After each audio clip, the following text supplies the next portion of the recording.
Captain, if you'll give us a log, please. Why, sure, I'll come up with one completely on the spot. Uh, Captain penned personal log. It's been 8 days since we arrived in the vicinity of the disabled Borg cube. I've been in constant communication with Starfleet Command, sending subspace messages and updates regarding the situation. However, thus far the response has been limited, and we are yet to receive concrete orders. The silence is concerning, but I refuse to abandon our mission and leave the fate of hundreds of thousands trapped on that cube uncertain. During these past few days, my crew and I have been working tirelessly, examining every available option to mount a successful rescue operation. We have utilised our ship's resources, brainstormed innovative, strategies, and explored potential alliances in the sector. Our resolve remains unwavering, driven by the belief that every life is worth fighting for, even those who were once part of the Bull Collective. However, I sense a growing tension, a gathering storm on the horizon. The whispers among certain factions within the Federation Security Council hint at their attempts to hinder our efforts, to manipulate the situation to serve their own agenda. Where did that go?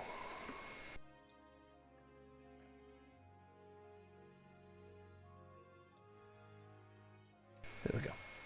I fear that the neo-originalists, with their veiled ambitions and skepticism towards our mission, may try to exploit this situation to their gain. I must remain vigilant and prepared for whatever challenges lie ahead. Yet, I am steadfast in my conviction that we must continue our pursuit of peaceful resolutions. We must not let the fear of the few overshadow our commitment to the principles that the United Federation of Planets was founded upon. We are the beacon of hope and compassion, and it is our duty to extend that light to all corners of the galaxy, even in the face of adversity. As we await new orders, I find solace in the unwavering dedication and unwavering loyalty of my crew. They understand the significance of our mission, and I am truly grateful for their unwavering support. Together, we will navigate the treacherous waters that lie before us, for we are the guardians of life, the defenders of freedom. End log. This is a two-threat game.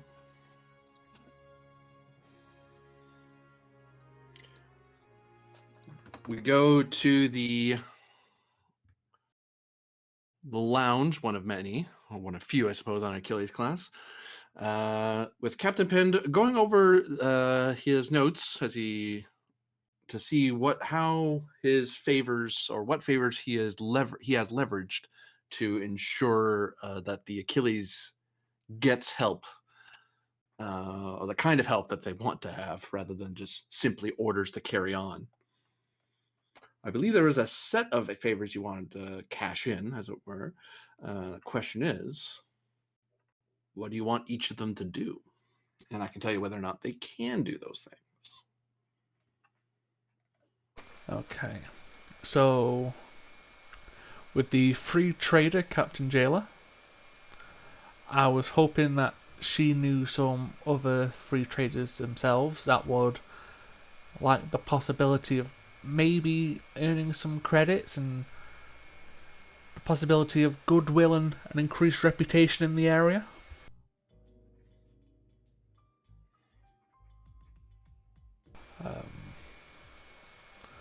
I have a favour with the City Serene Mercia from...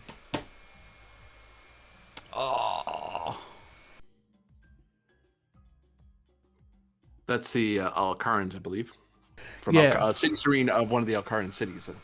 No, I believe it was actually the settlement or what?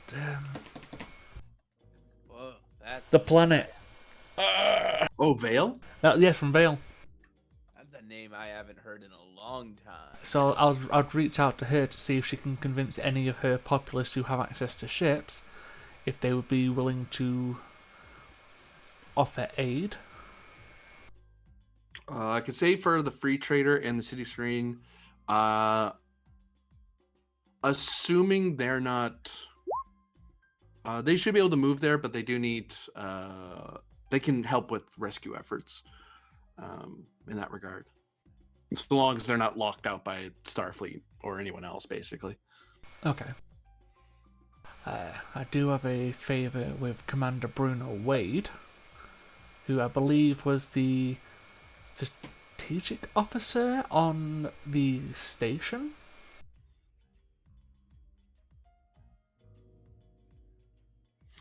That one you can have back. The strategic officer is basically, they can't go any faster than they're already going. They're part of the silence that you're getting, but you don't spend the favor because they can't.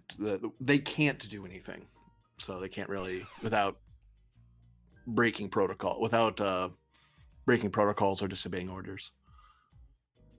Which they could cash in, but then you're getting someone to. You might want to save that for later. Is what I'm driving at. Yeah, that's fine. I do have a favour with Trailblazer, so maybe he knows some people, or he could reach out to the Alcarans and Aldemona, but I very much doubt it. Yeah, you can have that back. What he could do, like the things he was able to do, he kind of offered last time, either buying you more time to figure it out, or taking over the rescue effort with his fleet. But you're kind of sitting on this ball, and he's like, "Well, if you want to run with it, go for it. I'll slow walk back home, so before they give you new orders." The Midnight Captain Saval. Nothing they can really do. This isn't really a midnight watch matter, so they can't really get involved without Starfleet assent. I mean, they can't use non-Starfleet people, but then that introduces Klingon and Romulan complications. Yeah. It's like you probably don't want our help right now, not until you've settled how the Federation feels about this. The only other things I've got available are I've got 3 favours with Jaishu. Maybe she can pull some favours with her clan back home. You could spend whatever favors with her. The clan help would take quite a bit of time. Like Vale people and even Free Trader Jayla are kind of in the same quadrant as you, so they can get to you within a month, even at moderate warp speeds. But her Jaishu's family clan will take over a month to get to you. But she can send the word out, and they can start getting people to move over. Or if there is by sheer chance any of their traders are out this way, but they don't usually operate out here. They're more of an alpha quadrant power. Then yeah, I'll spend those 3 favours and hopefully try to figure something else out that that can help us. Who would you be having breakfast with as you're about to start your shift, and you're looking over some of the replies you've gotten over the last few days, the updates of how some people are sending ships, and they'll say what you can. Some people sending you letters of, "Sorry, I wish I could, but you probably don't want our help," and so on. Well, I'd definitely probably say Jaishu. I'd put the offer there if Thralic or Salayed would like to join us. Sure, I'll join. Yay, work brunch. Mm-hmm. And also, a quick question, GM. I also have a couple captain level favors. Could I call some of those in? Depends on the captain. Okay. I can list those out if you'd like. Yeah. More importantly, what ship they're from, because that tells me where they are. Don't have those. Give me the names should ring bells. Then I have if they're nearby, I'll know their names pretty quickly. I have two captains, Captain Merngarrick and Captain Rahara. Oh, those are the They're ours. they're your guy. They're that's a Katana and Wildfire. Okay. They can come to meet with you, but they don't have. They'll come out. Actually, if anything, over that, if you call them in, if you pull those favors, they could already be here within 8 days Yeah. because they can get to you because they I'll operate near do that. wherever you are. So Um, you have had updates to the Katana and the Wildfire. The Wildfire largely being just patrolling because that's all they can really do. Katana actually doing a little bit of preliminary work of setting up how people could evacuate people, clearing some of the debris, and trying to create a clear path to the ship. Putting out And little then- navigation buoys to make sure people don't come too close, that sort of thing. this one is not sure about. I've got the XO of the Carrick, Alex Burns. They are not in your area. Okay. You know, he burns a little hot. Do we really want to include him?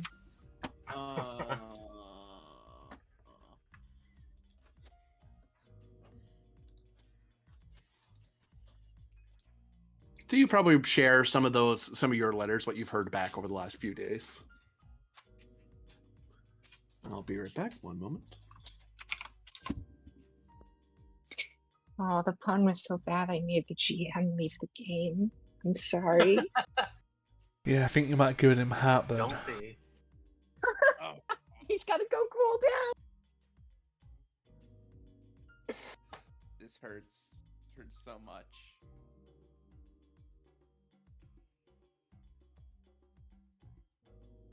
Author would be proud. Yeah. Then immediately follow it up with a, well, would you say it's been a long road? You mean getting from there to here? Look. I can make a pun from time to time, but if I start making those jokes, please take me to the farm upstate. Well, unfortunately, I don't think your time is finally here. Put you on an ice floe and push you out to sea. I mean, if they still did like I would totally write in my will, please give me the Viking funeral. Because that sounds really cool. I mean, you could still do that, I think, in some places.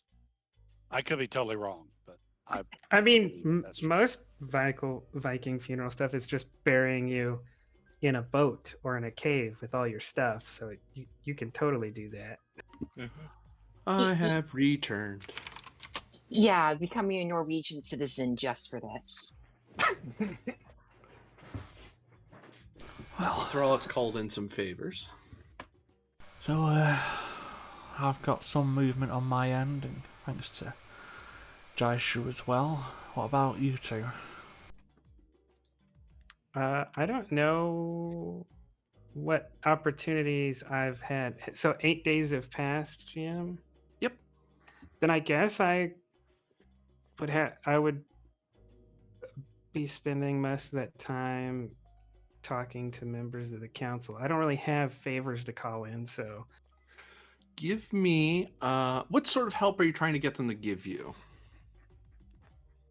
Because I can build a task roll for it. It's just that with favors, there's no roll. They just simply ask the person. That becomes that person's problem.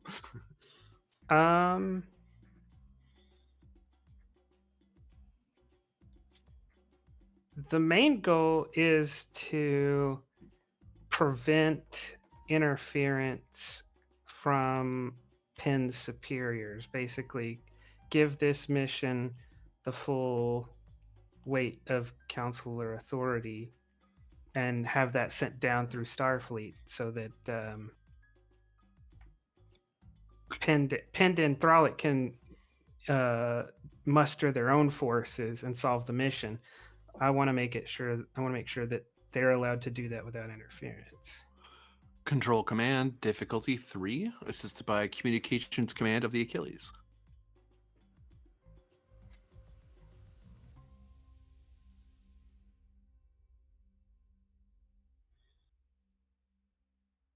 Why control? You're giving detailed instructions to people afar to manipulate a situation.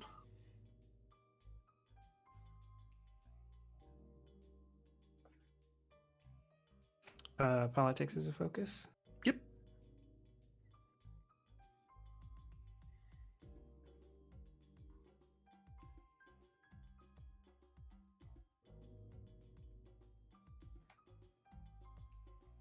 And what did you say the difficulty was? 3. Take 3 threat. Certainly.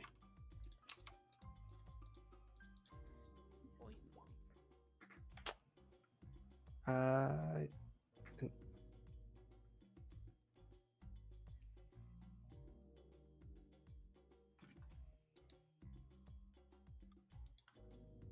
Any reroll in there?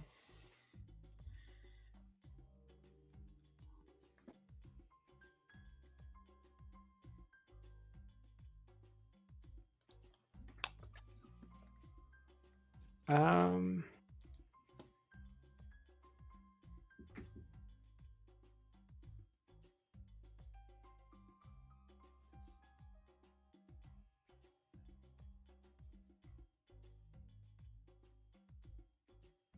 no.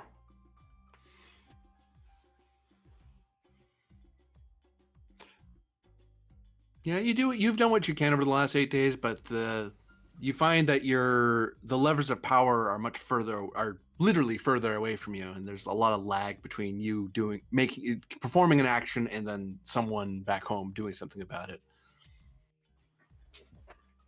Because your power kind of extends back to the council and then trickles through the admiralty and then down through the chain of command structure. It's kind of hard to get closer to home than that without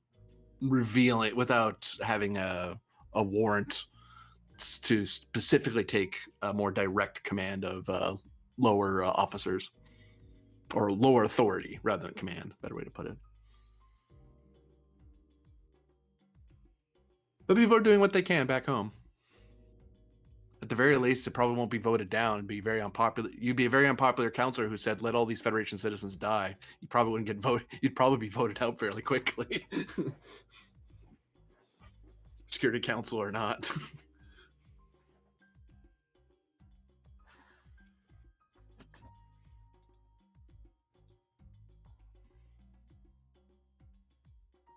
But yeah, what are the 4 of you having for your breakfast? Some form of fish.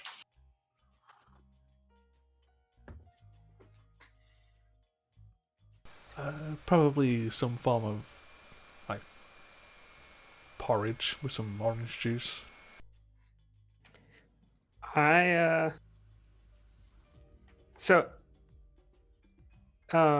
Meals are normally like there's a code component to them, right? Like a meal 342 or something. Some people classify them that way, yeah. Especially if they have a particular recipe they want the computer to remember. And they don't want to have to list out the entire recipe every time. It's like, omelet 246. Like, which one? 246. There's only so many omelets in the system. How many people are ordering 246? Saleya will enter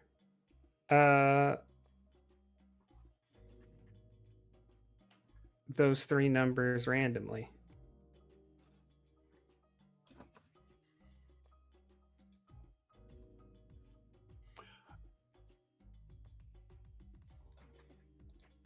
Funny enough, I have a thing for this. Didn't think I'd be using it here, but for a brief moment where I was playing a chef or owner of a restaurant.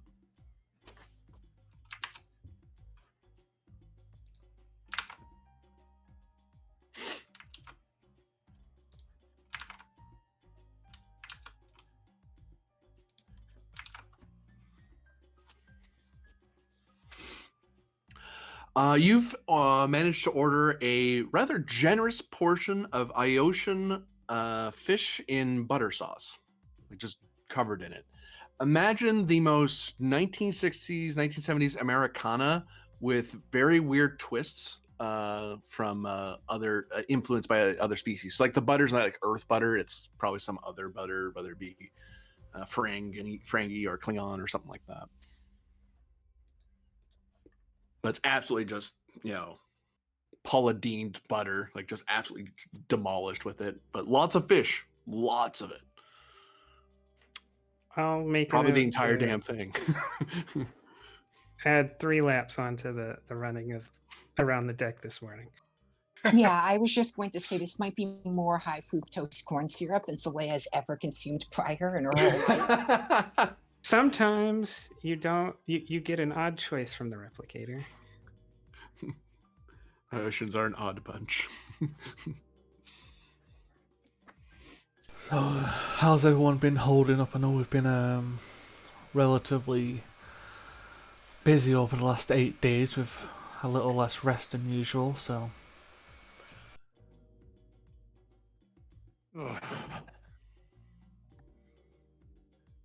The command aides have been doing all right. We've never had them do this much paperwork before, so it's been nice to give them something that wasn't. It's more what they're trained for. I guess is the best way to put it. Well, So they're taking to it rather well. I don't expect all this work all the time. I'm not that generous.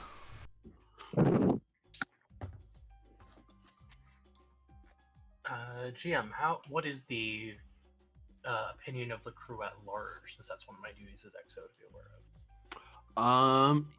Insight or reason, command, difficulty of 2, assisted by computer's command. Focus in observation?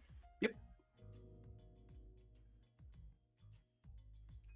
Ship's just not helping today.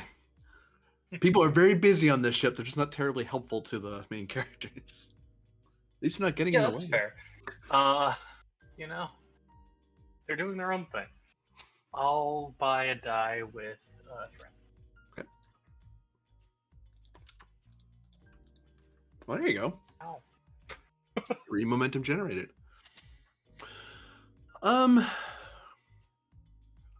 There's a certain level of wariness. I mean, with a hoplite, battle-hardened crew like this, that wariness isn't wearing on people. That's just the way the Achilles is. It's always in the fire, or at least near a fire, so people kind of get used to it. And your counseling staff has been really on top of that, and all the small fires of trauma about the Borg are kind of being worked on and soothed and so on. But it's a lot of sitting on hands and not being able to do a whole lot. Like your crew is a little frustrated. At least the ones that aren't the command staff, like the command staff or the command department, they're busy as bees. They're always doing something. Whereas the rest of the ship, they can't go over to the cube. They can't rescue anybody really. There's only so much, and the other ships are here, so they don't. They say some people are taking the opportunity to take leave, of a sort. Although it's more of a temporary transfer to the Katana or the Wildfire to help out with something, because the Achilles is really, technically, its previous mission has ended in its waiting orders. So it's a lot of, officially, they can't do anything. But that seems to be, no one's really taking that too hard. It's just, there's a level of frustration. And they're hoping that the senior staff is fixing whatever the problem is. Yeah, I imagine Asa is like the geology team has nothing to do, and sitting on their hands like this, it's eating them up inside because there are no rocks to study, but there's a cube nearby. It's like, we'd really like to go over there. We cannot sanction you going over there. You mess with the debris, I guess. Well, that's not geology, is it? It's not the same thing. Well, if they need any help with the science team, whatever they need, Ven has they have Ven's support. Yeah. So I'll say, well, sir, the vigilance of the crew is appropriate for the situation, given the high level of potential danger. I would say that outside of the command department, there's some antsiness about when we're going to be actually deploying. Right now, it's a lot of sitting around and waiting for work to do. I don't want to give the crew make work because we could be doing something very important at any moment, and our crew will recognize if this work is not genuine. But I do think we should find things for the crew to do before we idle too long. Oh, trust me, I would like to know one way or the other because, well, I'll just leave it as well. You see a flash of light outside the observation window, and in the distance, you can see the clear image of the clear vision, if you will, of a Galaxy-class starship having warped into the system. Ooh. Oh, That's- that's not going to end well. I was unaware that there was a Galaxy class attached to your squadron. Yeah, there isn't. Bridge to Captain Pend. Yeah, I see it. I'll meet him in the transporter room. He's requesting you come to his transporter room, actually, sir. Just me? U+1, I suppose, sir. Double checking. Aye, sir. That's correct. Me Or what I plus- said is correct, rather. Sorry, sir. Yeah, no, I'll head down. Thank you. I'll cut the Aye, comms. sir. Captain Pend, if you would like, I would join you. If only because he cannot deny me, and I might be able to take some attention away from you and Sure. satisfy my own curiosity. Sure, that sounds like a fun idea. Commander, while I'm away, you're being kidnapped or court-martialed or thrown out of an airlock, maybe reach out to the Klingons, see if they're willing to join in this shit show. Of course, Captain. Try to just make sure everyone keeps up to date and their pen hands don't cramp. We'll do, Pend. I'll also have to do some reading up on court-martial procedures. Get the junior jag something to do. Yeah, we're definitely going to need that soon. Counselor, would you care to join me on the Galaxy class? I imagine we can avoid that. Oh no, Pend's rather creative. He can get into a lot of things. You give him enough time. It just takes a will. Don't each of these medals that you have, don't you just like trade that in for a get out of court martial free pass? See, I don't know. I've never been court-martialed, which confuses me to no end. Well, you have on paper, but But it's never gone to court. It's never gone to court. But they've never taken the medals yet. You're welcome. Well, if it's any consolation, New Zealand is a wonderful place. Oh, they wouldn't send me to New Zealand. They'd probably put me in a torpedo and fire me somewhere. I mean, that's generally how do you get that. to New Zealand, I hear. Oh, we lost him on the way. How? We fired him out of a tube.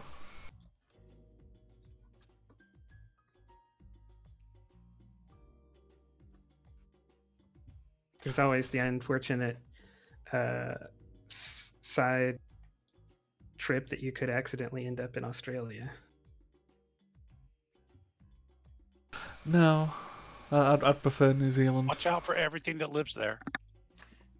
I mean, we could also just go down the route of I take command of a Galaxy class by force, but that's definitely not going to end well for anyone in the sector. Is Penn jokingly suggesting he should commit mutiny? Well, it's more like grand theft, really. And it's not the first time he okay, stole a ship. There's about 100 charges on no. that sheet. I was just wondering if the top line item was mutiny. Oh no, I just destroyed my own turbo. No, that's a problem for later. Bye. Oh no. As we hit the bottom of the turbo lift tube. Well, that's one problem we'll not have to deal with. we fast forward to you beaming onto the transporter pad of the U.S.S. Odyssey A. So we beam in, and there's someone with 4 pips. Yep. You see a captain and a some sort of technician of some kind behind the controls. Soleil will step off the pan and approach the captain and say, "Captain, it's wonderful to meet you. I was really hoping to see a ship of your caliber and your crew.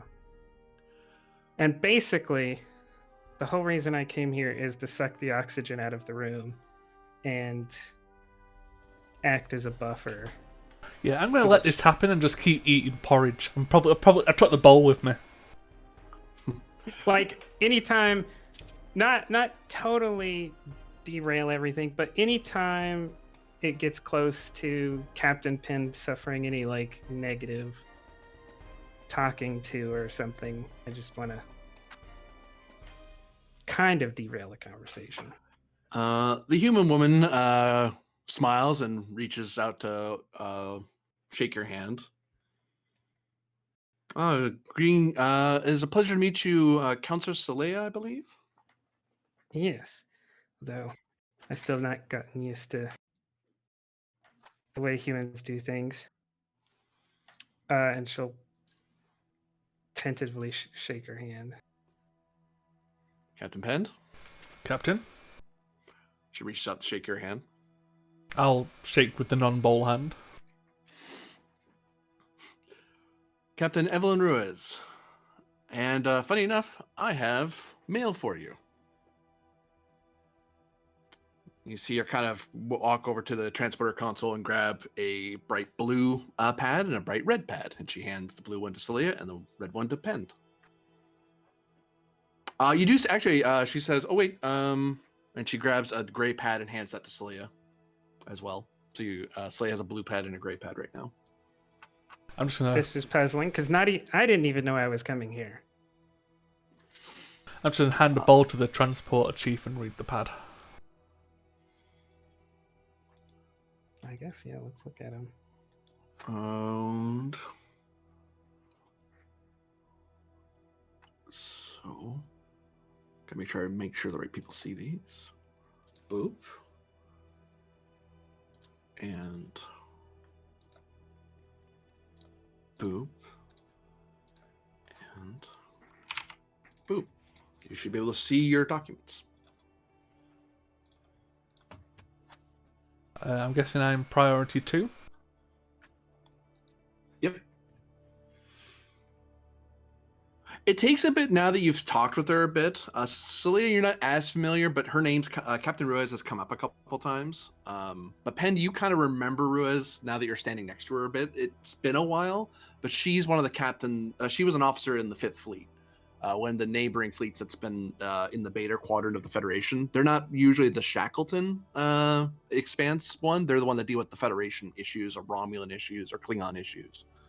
So they're kind of they're one of the other 2 fleets that are in the same quadrant as you are. But last time you saw Ruiz 8 years ago during some 10th Fleet operation of some kind. She wasn't a captain back then. She certainly wasn't on the Odyssey, the Odyssey A, which that's the replacement of the Odyssey that got blown up during the Dominion War.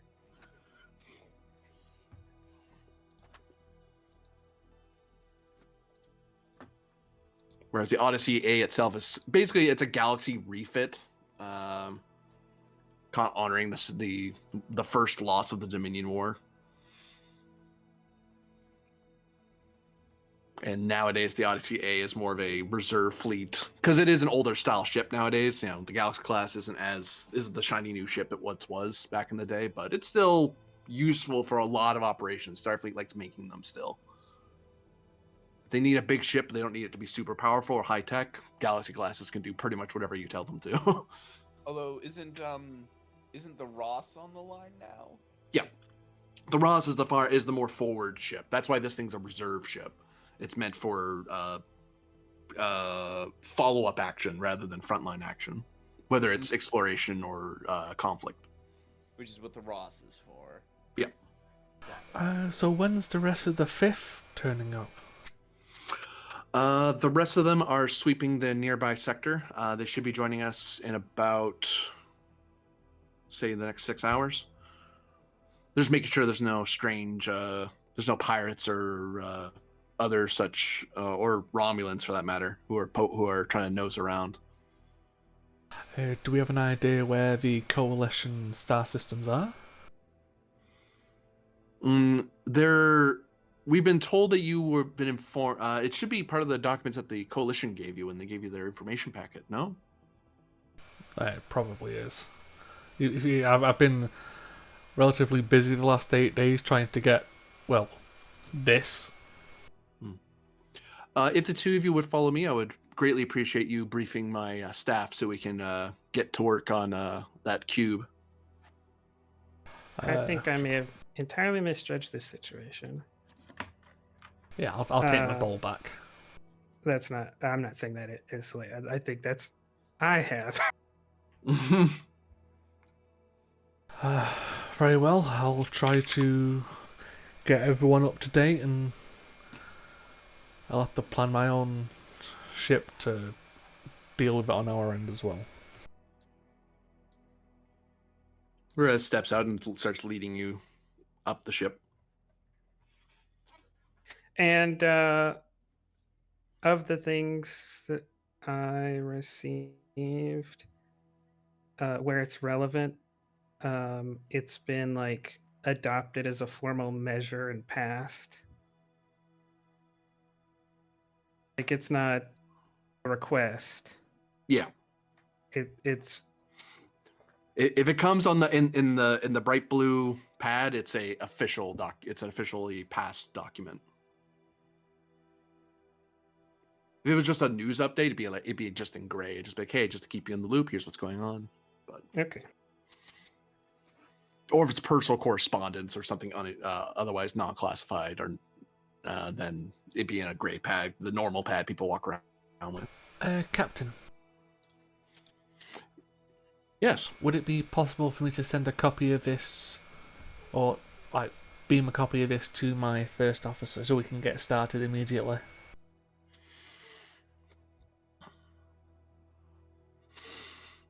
I see no problem with it.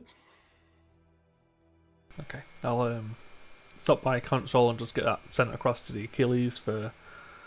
Well, it's sent for both Jaishu and Thralik because there's going to be paperwork to do as well. Thralik, you now have access to the document. As a command staff, as probably Jaishu is the one who walks over with a bright red pad and brings you the updated orders. You know, with this whole Borg thing, I'm glad now that they pulled out because I'm getting real tired of getting my orders by hand mail. Don't know about you, Captain. No, I get that, but I kind of understand the security aspect of it as well. I was half expecting you to come and arrest me. What crime did you commit? It'd be wise not to answer that, Captain. Well, the problem is so many I can't really just narrow it down. In fact, if we could just avoid that topic of conversation.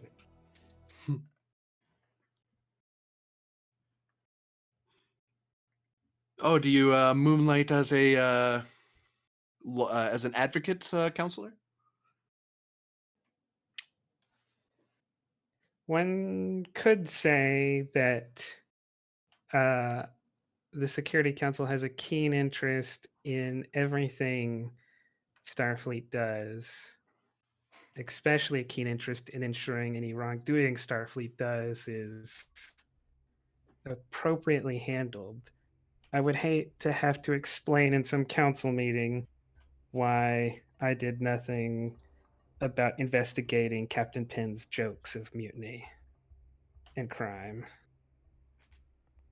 Oh, but here's me trying because to come up with although I understand he's joking, half the council come from cultures where jokes like that are impossible. That it could not be funny, and they don't understand that the old joke that there's no humor in politics. Well, no, I mean, there are several counselors from planets whose cultures don't have humor as a component at all. That's true. So it literally takes time for me to explain to them. She steps through into the conference room, and as she walks by, she introduces the various officers around the table.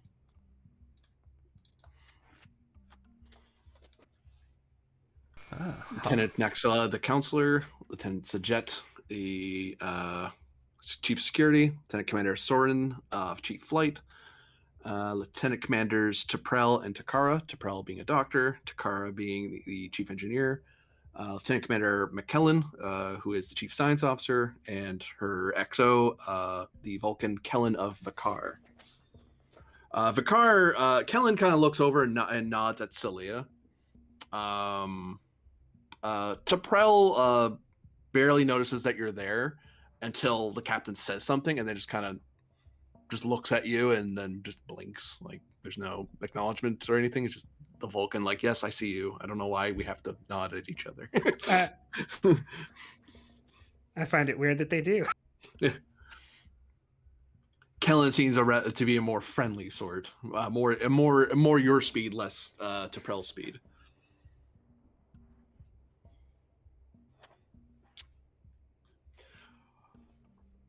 We have with us the Captain Pend of the Achilles and Counselor Celia of the Federation Security Council. So if you would, I'd appreciate you telling us everything you know about the Borg Cube and the region, really, so we can start planning exactly what we need to get doing and what work you've done so far. Well, regarding the Borg Cube, it's currently, I wouldn't say deactivated, but it's not active. It was going to blow itself up, but we stopped that. And we have essentially rendered the inhabitants unhostile. Friendly is not the correct word, so we have a ridiculous amount of people we need to try and save, in the hundreds of thousands. So this isn't a small operation, unfortunately, ladies and gentlemen.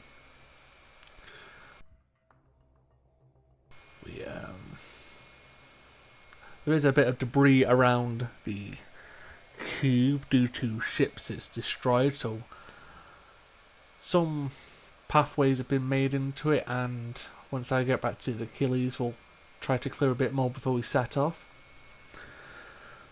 We have had recent activity from the Romulans in the area. They have been trying to integrate Borg tech into their own, and it's been joyous to behold and to deal with. We've lost a planet recently. And, oh yeah, there's a coalition of species I need to go talk to, so to hopefully we can get their aid and secure a safe route so we can have somewhere to drop off the refugees.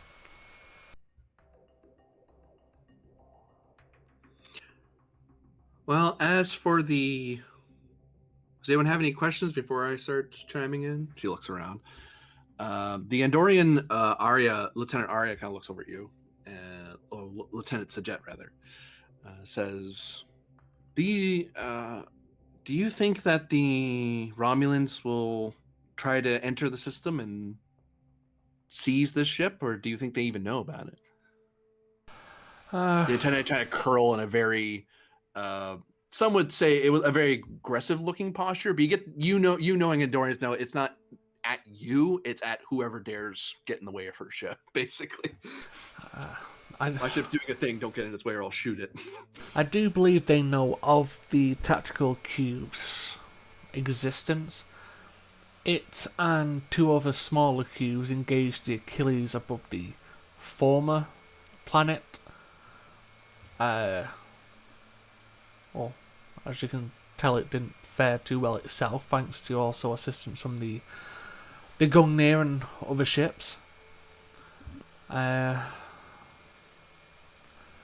think that's why they were in the area of the Borg, because obviously the Romulans were, well, messing around. So I wouldn't exactly put it past them.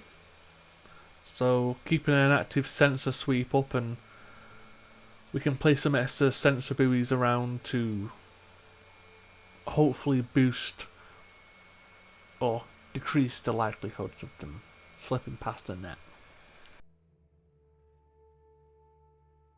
But Did you see the presence of any fighters, Captain, or the new class of warships, or are they just using the Warbird when you ran into them? It was just a warbird, I believe. I was somewhere else dealing with another problem. I think the last time I counted, what was it? Is their newest one a Doderidex? No, that's the old one, sir. The new one's the Valdor. I think we've come across a Valdor, haven't we? Yes. Yeah, I've come across a Valdor once. We didn't have any of those this time. I think you've seen House of Gita's Valdor once. Before they lost it. Yeah. Don't make me cry. Has anyone been the doctor across from you? A Betazoid says. Actually, not doctor. That would be Counselor. Oh, actually, it would be the counselor who'd ask this. Lieutenant or Counselor Nexella asks, has there been much effect on your crew as well regarding dealing with the Borg? I've been rather busy, even with the ship inactive, ensuring the Fifth Fleet is ready to deal with. I mean, the last time we dealt with the Borg was some time ago. There has been restlessness, but that's less Borg and more 8 days of not having orders in orbit of the Borg. Some people do have some traumas regarding them, but we've managed to keep that under control. Would you mind having your counselor send me some notes on how to do that exactly? I mean, with the amount of ships and that's fairly inactive, I presume we're going to do pretty okay. But, no sense retreading old ground. Certainly, I'll if you'd reach out to the ship and ask Lieutenant Commander Aza, I'm sure she'll be happy to send you any information you require. You notice Lieutenant Commander Kovac kind of narrows their eyes when they hear the counselor's name, but doesn't say anything. Do I notice that? You see it, yeah. The Bajorn, there's an obvious glare at the name, but the Bajorn's just not saying anything. I'm just gonna look at him and just tilt slightly. It's I fucking see that. Kind of raises his nose a little bit at you. But you notice that the chief science officer kind of clears his throat. Captain, you were saying you ran into the coalition of, what was it here? Scarlet Hunters, yes? Yes, a large whale-type mammal being in armor that reside primarily underground.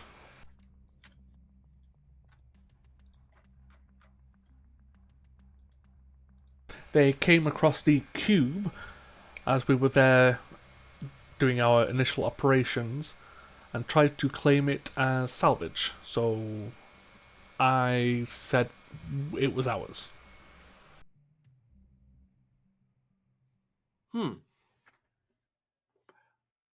What's your read on them, Captain? They do seem a rather, from at least the file I got that you shared from the Alcarans, you said they said anyway, that they were militaristic, but mercantile in nature somehow. Do you think they'd be overly aggressive or try to force us out of here, even with their lower tech? Honestly, I mean, I am asking for one ship, I know, sir, but no, I know. And any insights any of you can get serves us better than none whatsoever. Honestly, I can see them if we can offer them anything. I don't like depend on what we offer them in reality. But as long as there's something in it for them, I believe they would more than likely be happy to work with us. The only concerns I would have is if they're working with other agencies in the area. Hmm. Yeah, I've heard reports that or we've all heard reports of the Tripolity reaching out to people these days. Never mind Tal Shiar with their war going on. But then again, if we've only just ran into them, it may be the same for them. The only people who would have beat us to them would be the Tripolity at best. It's not like the Tal Shiar are very good at exploring areas, not without help anyway. Well, that and talking to people without trying to enslave them. Hmm. Well, there's someone I believe we can negotiate with as long as I don't sign away any treaties. We should be fine. The captain speaks up and says, well, if you have anything else to add, Captain, please let us know now. Also, we would like any and all files you have over the last 8 days. We'll try to cover. That was the other thing I was going to ask you about. Do you mind if we borrow the Kaptana from you to help us with it? An extra logistic ship wouldn't hurt. I believe, well, we called in both of the ships, the Wi-Fi and the Kaptana, to assist with this situation, so I'll talk to them both and I'm sure they'll still assist. I know the Wildfire's getting new orders, but they wasn't required to be encrypted. They're needed somewhere more coreward. Something to do with an operation the Gungnir is up to.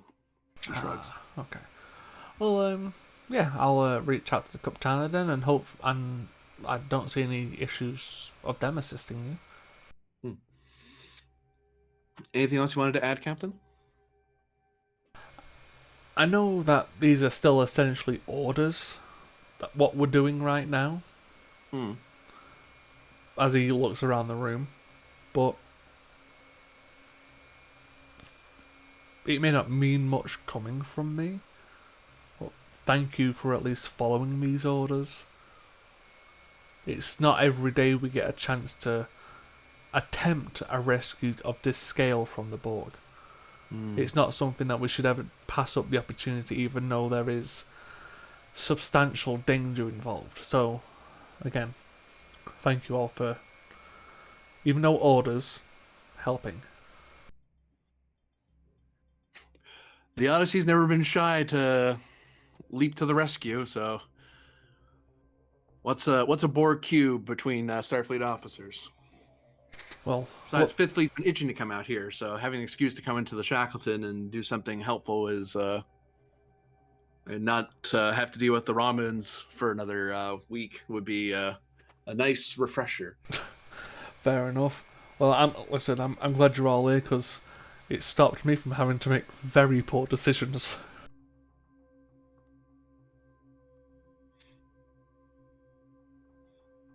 But yeah, if there's anyone else got anything they wish to ask or anything they request.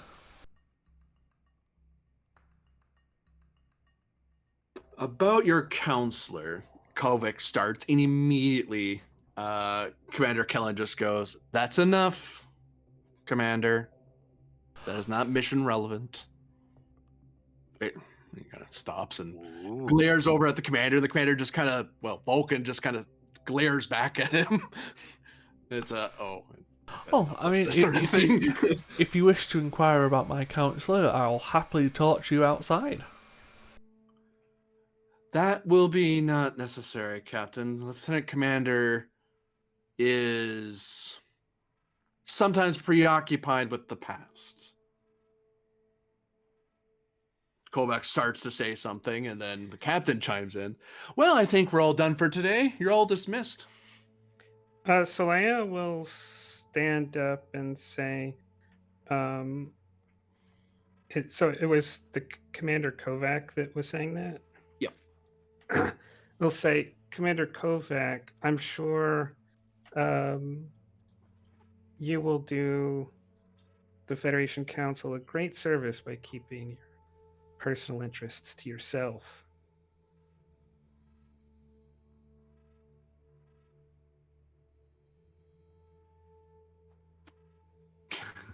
I have to roll 1 second. All right. You actually gain. No, he didn't get. He had his number. Kovac turns and glares at you, looks at your uniform, remembers your rank, and you can tell there's that calculus of I want to say something to you, and then just tugs at the uniform. I actually, if he looks like he's going to go that direction, I say, I'm not I'm not in Starfleet. To you, I am a civilian. You are a Federation citizen, and I'm a Starfleet officer. Looks over at the commander, Commander Kellen, and I will act as the uniform demands.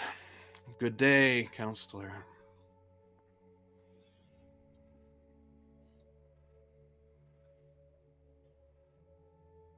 Asa, what did you do? Mystery. It's called having low rep, having the trait commander in name only, and getting demoted. Presumably. Or this is other beef, you know. I'm gonna say, or this is like your ex or something. Just have to, see where it goes. Somebody who ate your Hasperat. Hey, hey, I make delicious Hasperat. Good. I accidentally deleted these people. I didn't want to do that. GM layer. There we go. Your Bajoran officer seems like a bundle of fun. He's hot-headed, but one of the best pilots in the 5th Fleet, so hard to argue with him. Hot-headed Bajoran? Surely not. I'm just glad we're not stationed in the Alpha Quadrant near the Cardassians. I don't think that would go over terribly well. But yeah, I'll get all information I have sent across to you and try and get things set up. One other thing, Captain. I would like to, if it's all right with you, I would like to offer Lieutenant Commander McClellan with you. He is a anthropologist, a cultural anthropologist and xenolinguist, and he may be of assist. We'd like him to be in a sort of liaison between the 5th Fleet and the Shackleton Fleet operations on your mission to help update us as quickly as possible if you can get help or if you can't or if you need some assistance. That's fine by me. Lieutenant Commander, are you okay with fast and loose rules? McClellan's kind of grins at you, the human man, and he kind of grins and says, I've served on a variety of ships, Captain. I'll find my feet. Don't worry about it. Welcome aboard, then.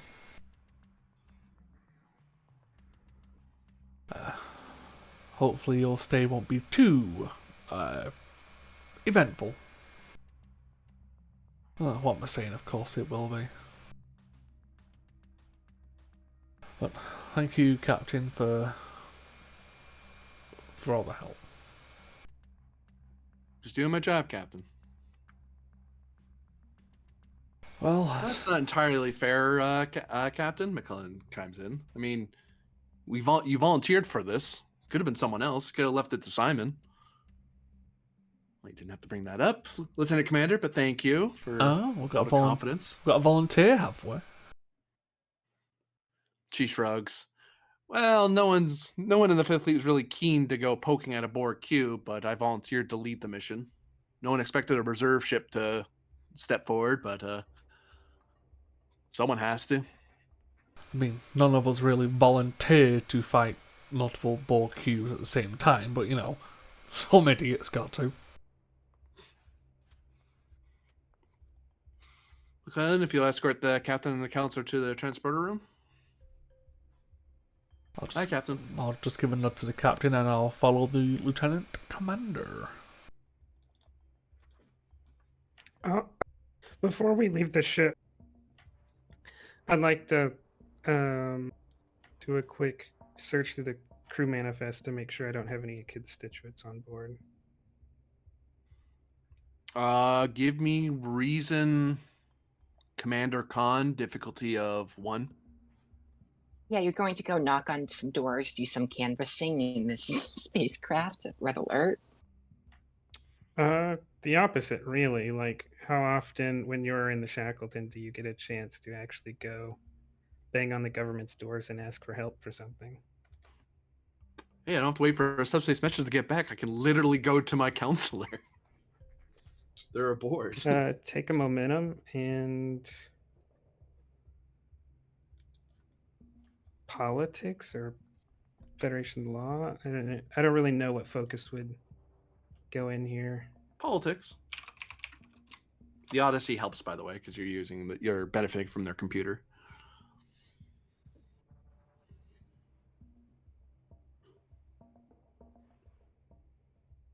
That means I get 2 bonus momentum, right? Yep. So how many do we get? We get 2 back. 2 real momentum and 2 floating momentum, essentially. So, are there? 1 second. Oh, I do have their sheet right here. Do I? Was that within the? No, they're medicine heavy ship. Actually,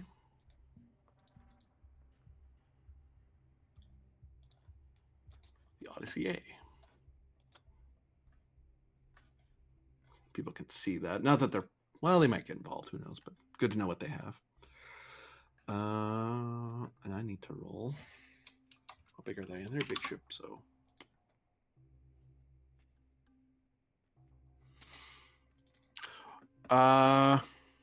You have at least 3 constituents aboard, 2 of which have pending complaints about the planet, and 1 person who voted for you, but they have no pending requests of the council. There's someone who's from there.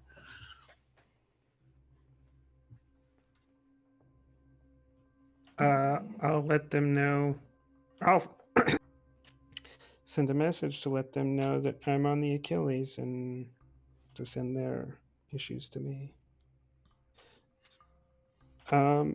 As part of the bonus momentum, can I also send like a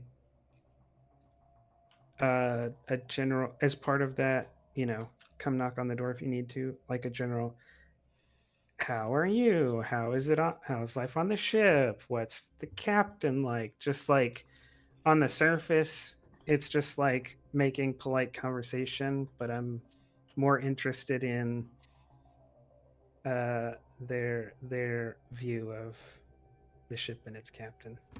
You can spend your momentum as obtain information. It'll just be colored through the lens of your constituents who are aboard. Oh, okay. So what do you want to know?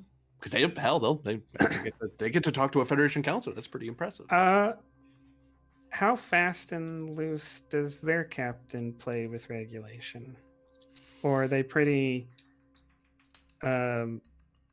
do they seem to think their captain is by the book? They're of the sort of now old school tradition in the galaxy, the old school galaxy cash tradition. So they've broken away from the cowboy Starfleet of Kirk's era. So they're more in that early Picard era of we follow the rules, but when it comes to saving lives and doing the right thing, we'll find a way to do it legally, and if we don't, we'll take our lumps. Well, if we have to violate regs, we'll violate regs and we'll just be punished for it and be done with it. But we're doing the right thing one way or the other. But sometimes the right thing is following regs. So it's that sort of feeling. They don't have that more newer DS9 or Voyager or Lost era. Lower decks era feel of more loose, more flexible. So they're a little more rigid, but they're not inflexible. Like, if you get the feeling that these people, if they could, they'd be wearing that era's uniform. It's just that they're on a new ship, so they wear the newer style uniform. They're wearing the grays, the gray and blacks from the DS9 era, because that's when their ship got built. But they're still that older school of ship.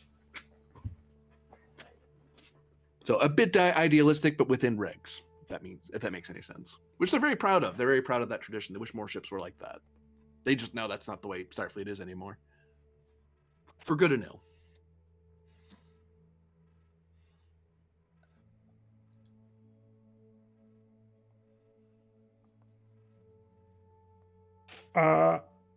And does it seem like at least through their eyes, the crew is ready for an extremely arduous mission?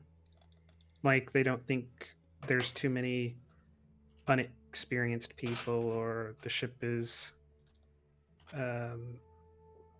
constantly malfunctioning or something, to where they'd be scared to go into any kind of difficult scenario. I'll take the other momentum. If it was just the Odyssey, they may be a little concerned. But it is a Galaxy class; it should be able to hold up on its own. But it has like a whole fleet at its back, so they're pretty comfortable. And they have a lot of veteran officers aboard who have who have signed up on the Odyssey, even though it's a reserve fleet ship, which isn't exactly a prestigious posting. These are people who want to go out there. This is as close to a hospital or crisis ship as you can get, but still be in the back lines.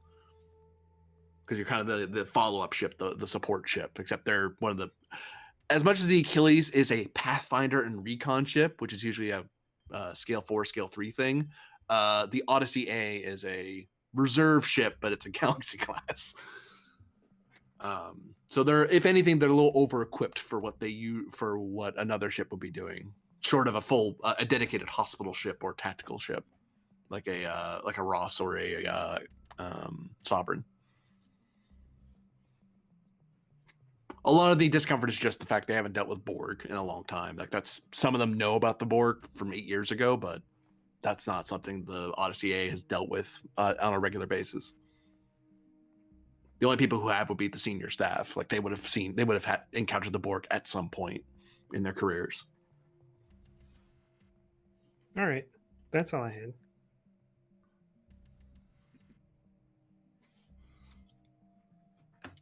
And as the three of you head back to the Achilles, we cut back into a new scene aboard the Achilles. I believe so. There was a hope for a scene. Did you want that scene in the med bay or in the engineering bay, in a hallway?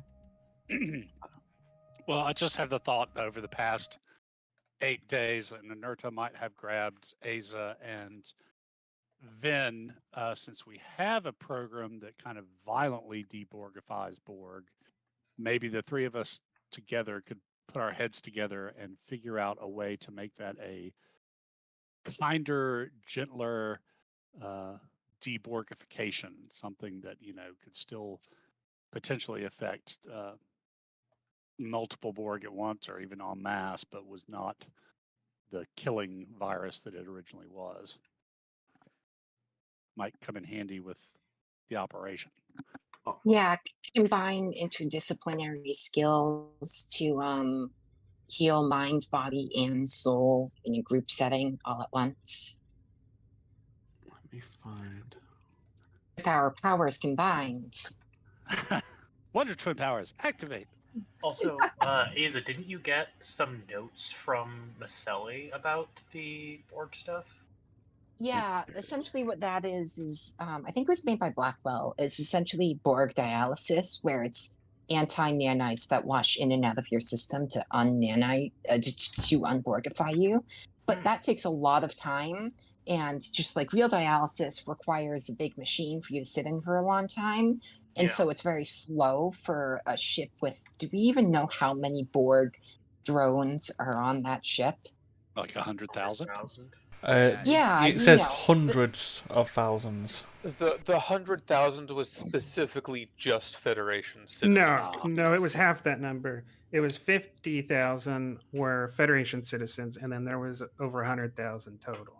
Oh. Yeah, that's more than the mid-sized city I live in.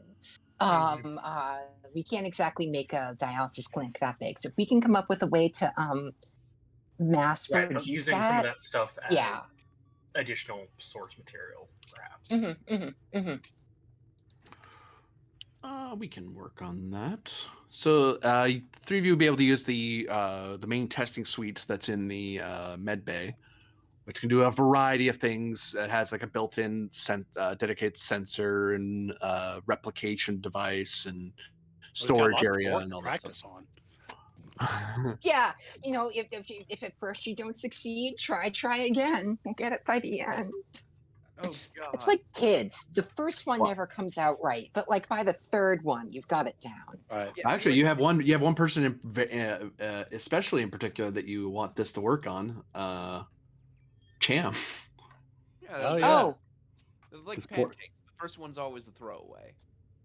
Cham's Yeah, the like throwaway. eggs. That's sad. well, yeah, like Okay. eggs or pancakes, yeah, or Say that to children. his face, Finn. See what happens. To deploy. He's not fully Yeah, it's part- assimilated. As part of his deborgification, we have to erase just this memory of us insulting him. Oh my I god, he's just got mean, like- cyanosis. Oh, my fault.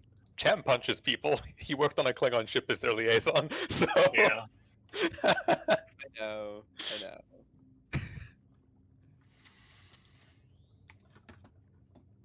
All right, so I need all the small things. Yep, there we go. We're gonna call this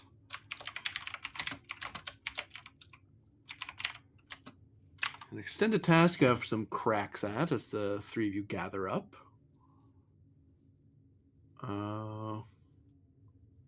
Let's see. Manual. Work this. Magnitude this.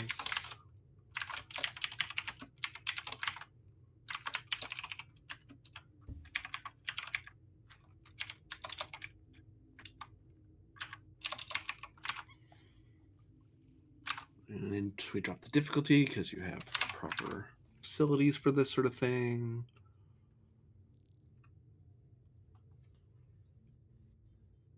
Yeah.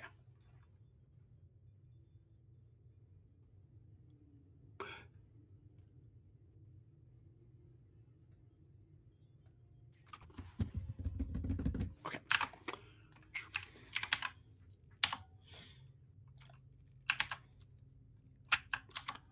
Primary role is a reason medicine. Difficulty 2, resist 3, magnitude 4, work 20. You only, over the course of 8 days, you only get one real crack at this to do as much as you can, basically, because this sort of process to optimize it in the way you're trying to do it is an intensive process. It Yeah, would have been it's difficulty like 3, but you have a combination of factors that are making it a lot easier than it otherwise would be. yeah, like my thought is like you've invented this one like brand new medical machine that can cure cancer, and now you've got to miniaturize it and find a way to mass produce it like in the span of a week. Can I? All right. Well, I mean, All the right. virus is already designed to affect mass Yeah. mass Borgs. Right. We've just and got to make it kinder and gentler. Yeah, and I mean again, Yeah. if the efficacy or if it has to take even longer, in order for us to scale down the technology, Right. we might have to not take shortcuts, but we might have to make some concessions in the power of the technology. I'll Yeah. also note one of the complicating factors is the fact that the latest iteration of it before you guys was the Bowman, and the person that they were. The problem is each of these methods require a Borg that you can unplug and then replug back in, sort of thing, to mess with the entirety of the collective. Mhm. The Mhm. one the bowmen have, they've deborgified them through other means. Like the doctor at the time abandoned that method because it was too extreme. Like, I'm doing something else, and so that they can't. There's no follow up data on how effective their method is because they never Mhm. really implemented it. Mm-hmm. Yeah. Okay. And since I'll Vin find- and I have had success working with at least the base coding of this virus, so I think it's a good starting point.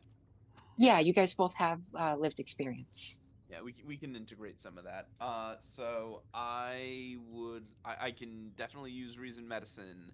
Can I sell you on either reverse engineering or research? I could take research.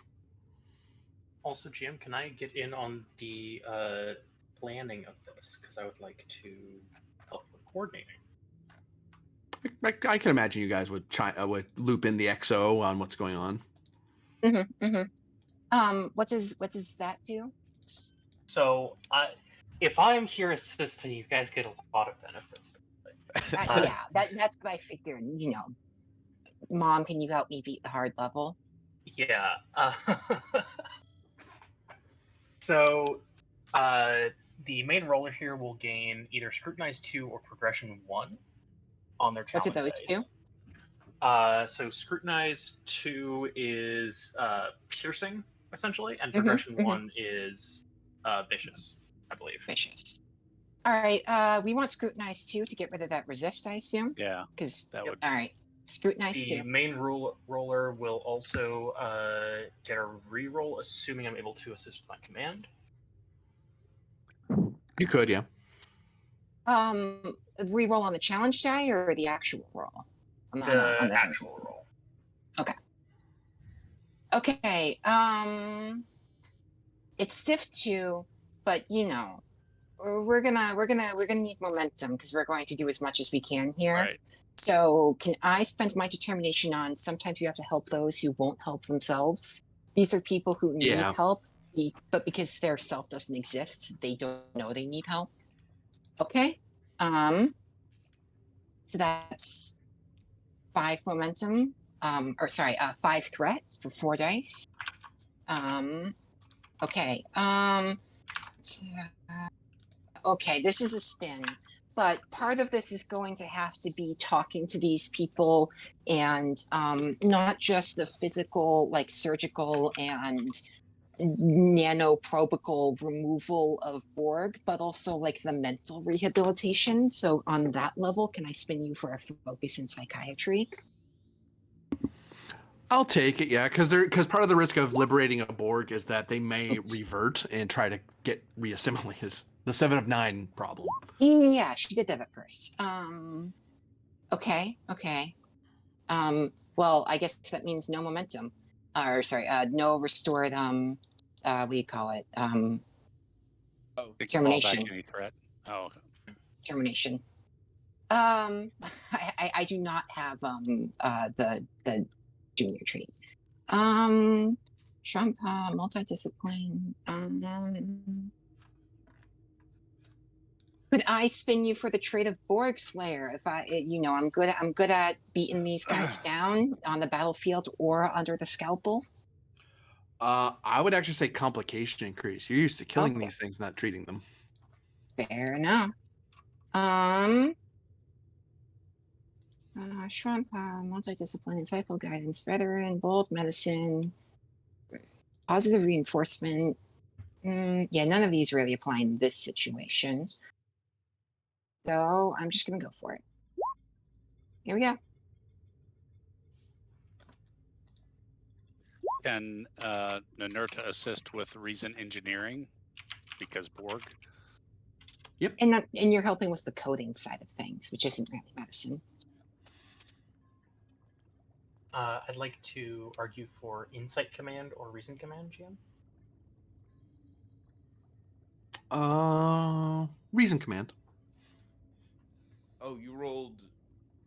Asa, you rolled presence medicine, not reason.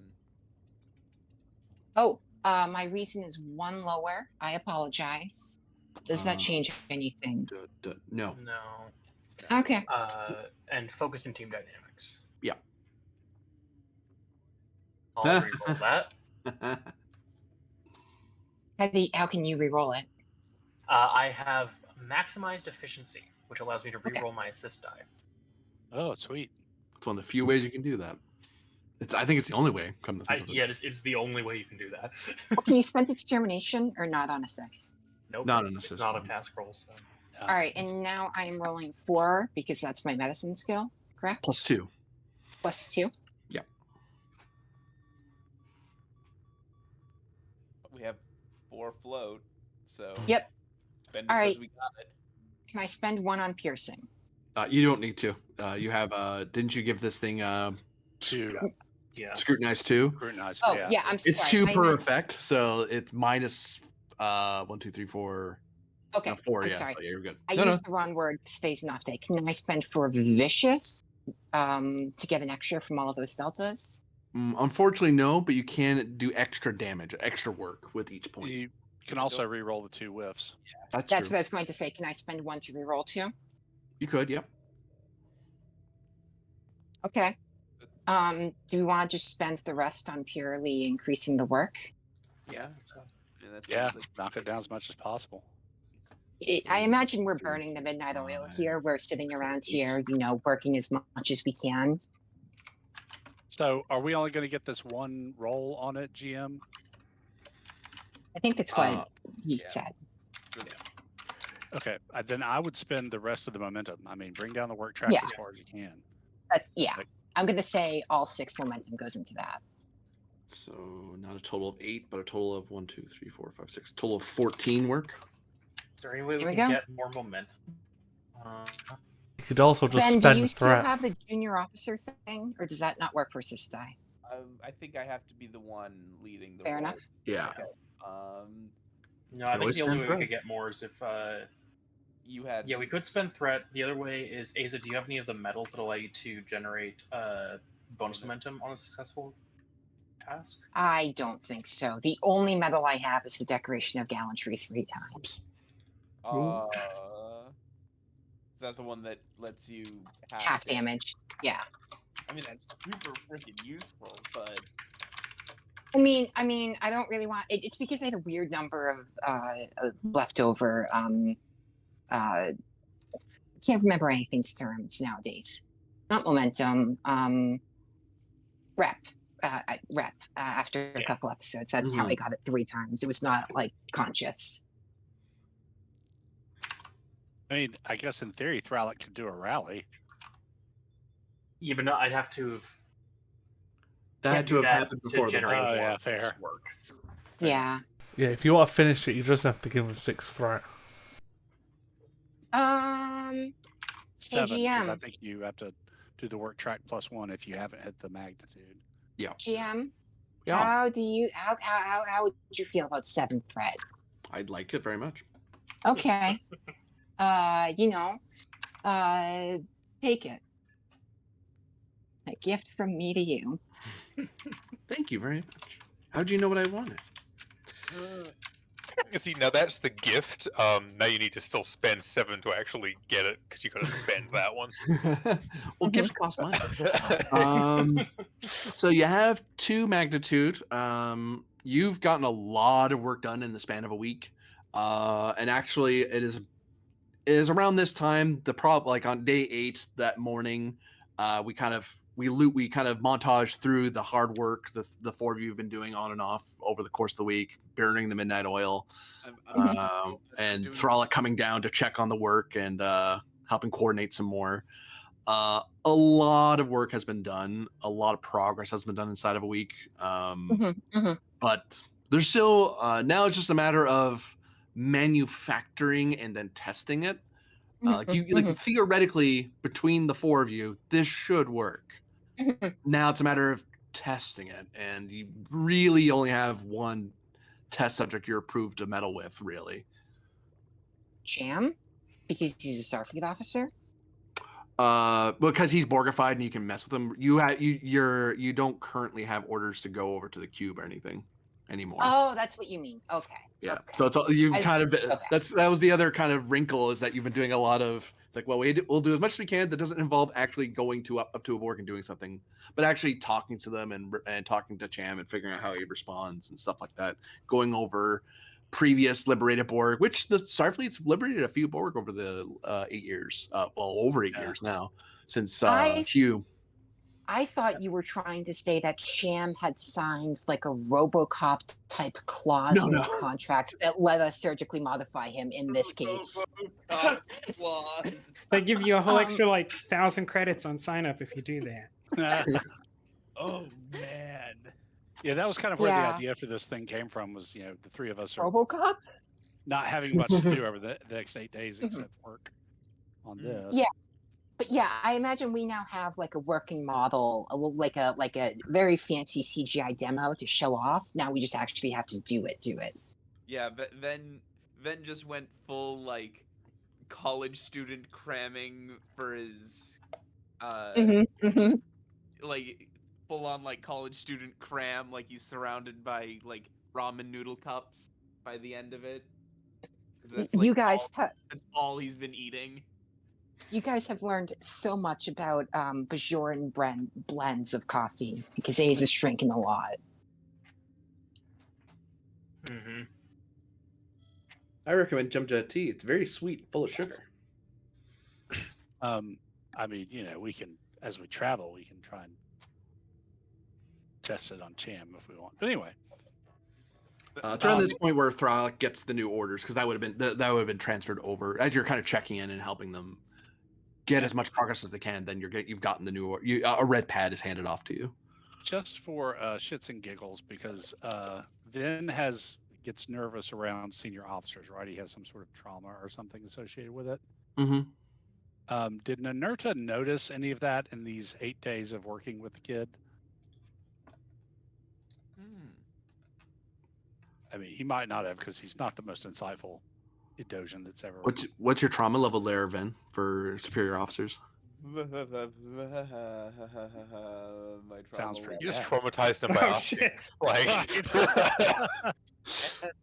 That doesn't extend to the GM, just as a clarification. Put me on the spot, sir. Trauma 2. That'd be noticeable. There's an obvious pause and double checking and doubting himself and nervousness. There are a few voice cracks. Nice. I'm either going to help or exacerbate that. Go for we'll find out whichever's funnier. Right.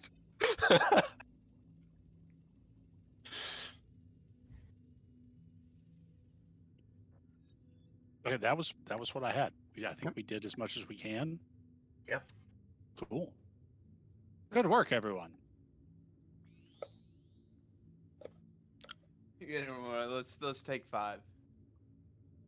Counselor, says the nurse at the desk. Yeah, Asa like puts down the part she's working on and turns around. Yeah? Yes? We have a request from the U.S.S. Odyssey A for note from their ship's counselor for our notes about how to treat Borg-related trauma.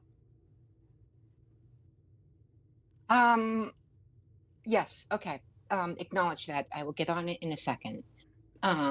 Yeah, and Asa is going to briefly excuse herself from this. Go up here. I would like to assemble my notes. Maybe redact some of like the most private parts of it, because patient confidentiality and all. But we'll redact names. I think that's the common treatment, but leave everything else. And I don't actually know how that works, but yeah, we'll say that. And patient number 226 showed these things is the best practice usually. Not that I'm an expert.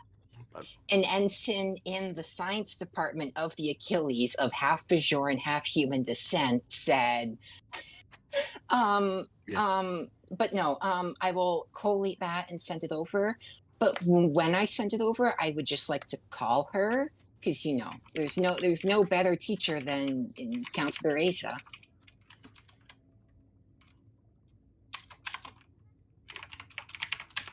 Give me control medicine difficulty 1, assisted by computer medicine. This is you just collating and making sure it's all square. It's all squared away and in the proper formatting and all that nonsense.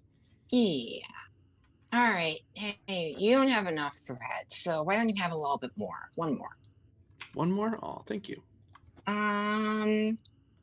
Focus in psychiatry. This is part of the job of a psychiatrist, is to, assemble clinical notes and share them. Yep. All right. I can re-roll because of bolt. I shouldn't have done that. You know what? You know what? It's interesting. Sure, we'll keep the comp. There's a spelling mistake that changes the meaning of a sentence completely. Yeah, I know how to complicate that. It'll come up in the conversation.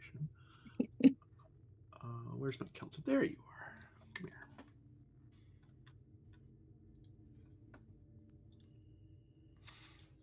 here. I'll sit at the chair. Oh, you're over here, so maybe a little smaller than that. I assume she's got like one of those like computers that's built into the desk with a view screen, like in TOS. Yeah, this this used to be the former CMO was a former Romulan officer, so their office is a little more Romulan in design. So it has some old school things because tried and true works for Romulans. Why mess with it if you don't have to? So it's a little more retro, but it's still like having a very powerful computer, but you're still using tape decks for some reason because it works. Yeah. Or having a very powerful computer and using it to send emails. Yeah. To use a kinetic keyboard? No, we have touchscreen, but for medical ones, it's good for security reasons. Leaves fingerprints. Oh, okay. Hi. Before you see the Betazoid counselor. You see they're in the DS9 style uniform, teal collar. Oh, that's interesting because we're in the lower deck style uniform, correct? Yeah, that means that their ship was put to space back in that era. Okay, and they haven't moved over yet? No. I will take note of that. Hello.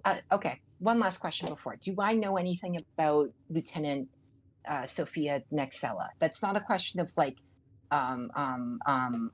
I just want to know, is she famous or is she just like a counselor in Starfleet? Give me insight medicine, difficulty of 2. Insight medicine. Focus in conversation, if like I've talked to colleagues before and maybe they've told me during, over a drink or something. That makes sense, yeah. All right. 11. I'll just roll flat here. You don't need any more. Here we go.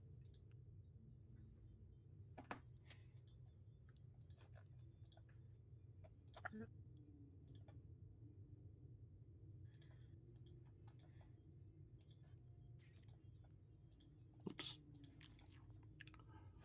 And oh hell.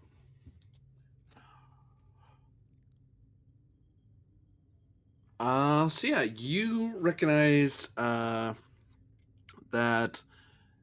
she is a psychologist and psychiatrist, specifically specializing in grief counseling, and used to practice on Beta Z before joining Starfleet.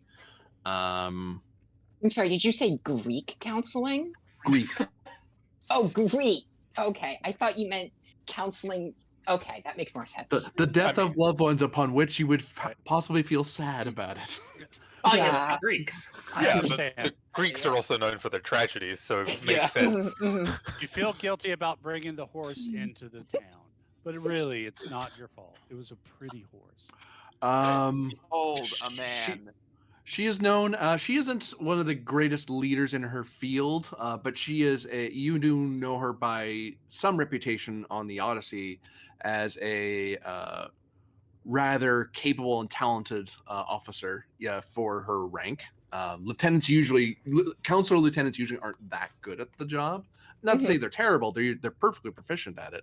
But this person has distinguished themselves despite not being in the thick of things. They are very they are the sort of counselor that volunteers on away missions, and that's why they kind of know what it's like to deal with the threats of away missions. And it's like, oh, I get it. I've been that sort of thing.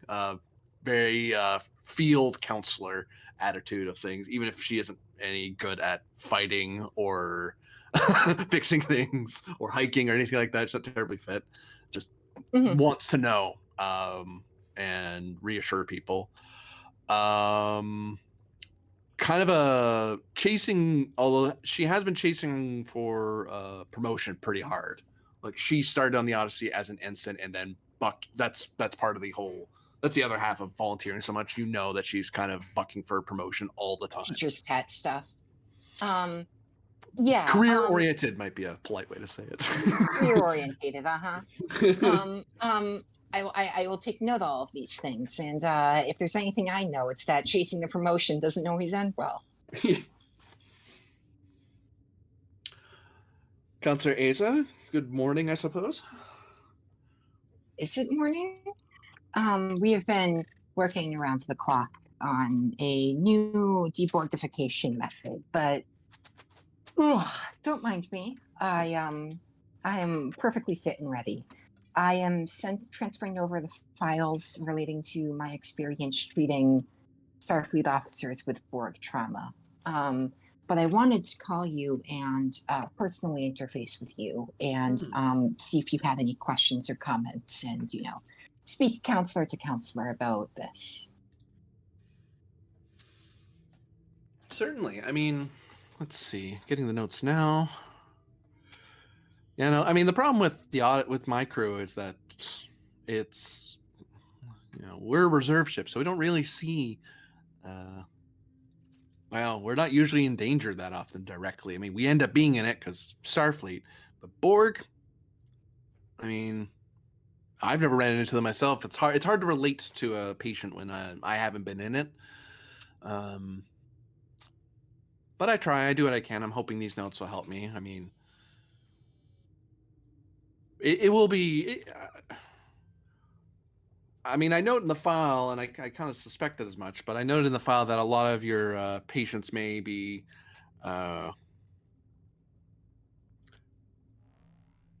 less to do with inexperience and more to do with latent post-traumatic disorders that they already have to begin with, given that you're rather battle-scarred crew.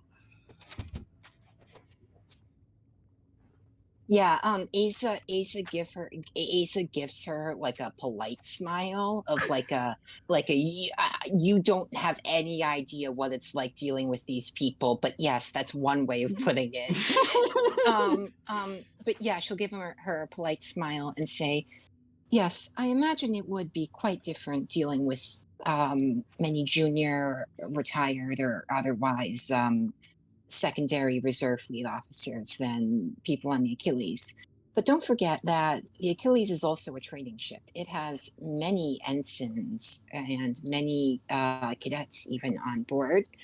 Plenty of people have only been in the fleet for a couple years, a year, a couple months, and this is their first major operation. So if you're worried that I haven't dealt with people who are inexperienced, or that I've only dealt with the experienced, don't worry. Ships have all types of people on them, and we have to treat all types of people. Oh, this file on the Romulan you have aboard is interesting. Which one? There's actually a couple. She doesn't know that. Yeah, the one that's highlighted on the file. As far as they're concerned, it's Romulan 226. Like, I don't know who that is. Just a patient who happens to be Romulan.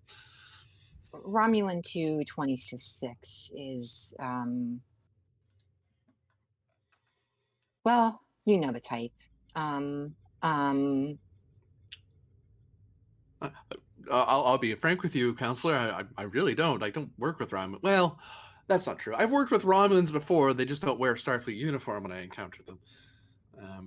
Lots of shouting and demanding that I don't know the true mind, the heart of a Romulan, et cetera, et cetera. Forgetting the part I can read their Feels mind. more like she's been working with the Klingons. I understand Klingons. That makes sense to me. The Klingons are simple. There's no subterfuge with Klingons. I'm not sure if they're capable of subterfuge. The Romans keep thinking I'm a Just political keep officer. thinking that, Federation. Just keep thinking that. Hey, I mean, to be fair, that's why Subgita has Varder working for them. But yes, Romulans. I do not want to make cultural stereotypes. Oh. However, But I'm going to. I'm power not through. racist, but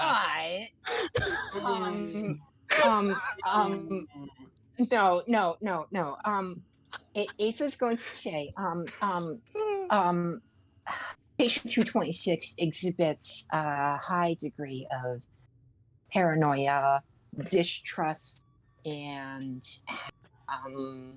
reservedness. Not well beyond the normal cultural expectations we would see in someone raised on Romulus. Mm-hmm.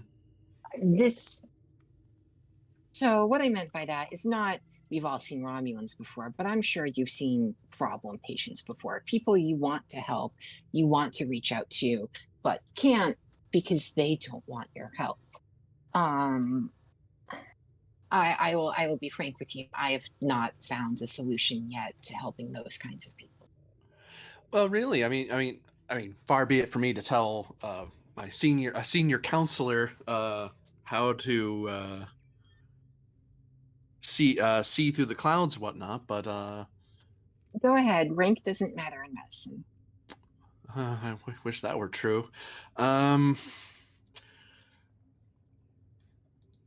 I've always found just working the problem is the progress. Even if we don't have the answer right away, the more we work it, the more we discover something about, if not the patient, we discover something about ourselves that can help us in the future.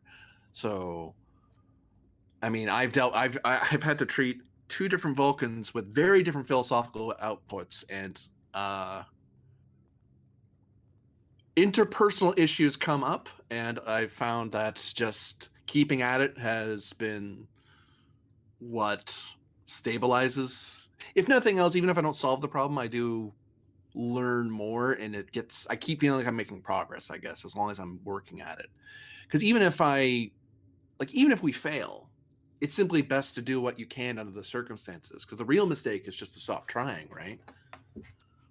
Yeah, you miss 100% of the shots you can't take. I would Humans agree really with like you. shooting things. It's very strange. I, if I'm not mistaken, that was a golf metaphor, but I've never been an expert on human sports. I would agree with you, and I do keep at the problem patients. However, sometimes when you get too close to the turtle, you spook the turtle and it goes back into its shell. And your only option is to wait until the turtle can crawl back out of its shell. There are some patients aboard the Achilles, and I'm sure aboard the Odyssey, who are those frightened turtles. You have to approach them delicately with care and ultimately on their own terms, because once the turtle goes into its shell, there's nothing you can do to get it out. It kind of reminds me of your hybrid betazoid human patient. That patient's had a. Oh. Kind of glances at from the screen back to you, and then kind of, I think I know who this is. I think it would be in everyone's best interests if you forgot.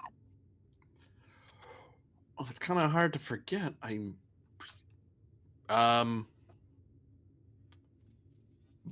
Wait.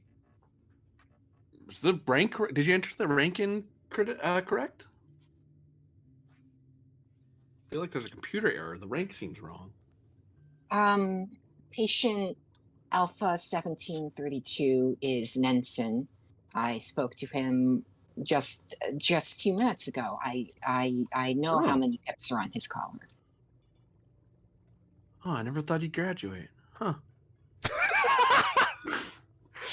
Same though. Internally, Asa thinks like, oh man, some people never leave college.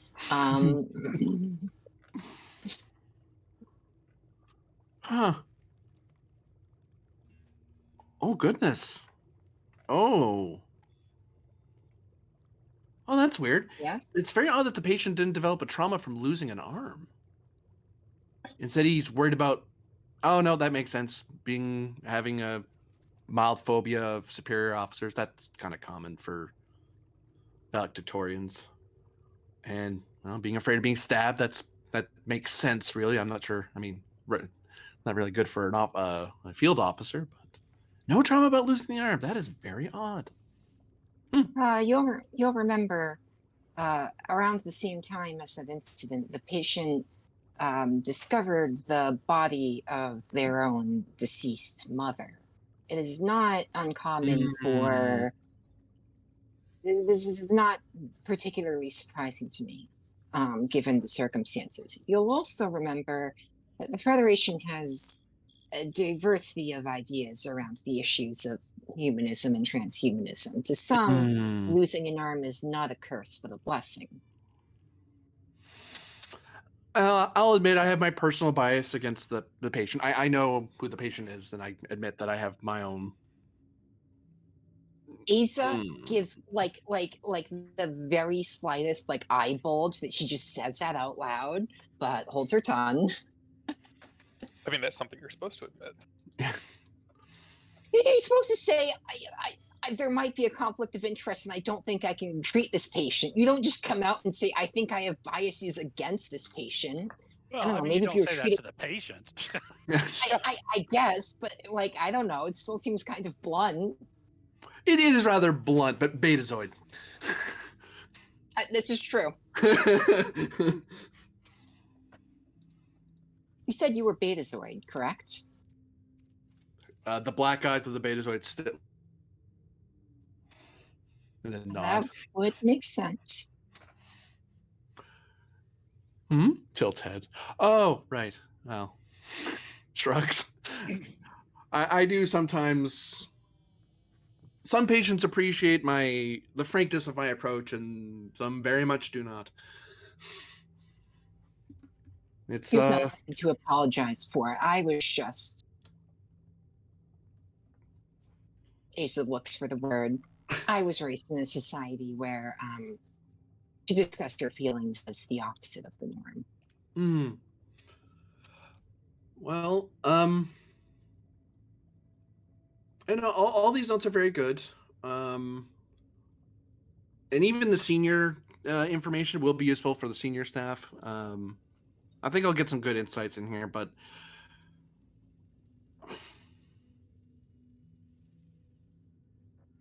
yeah, I wish I could comment on the hybrid patient. I really shouldn't, because I know that I'm biased, so I really shouldn't say anything more than I already have.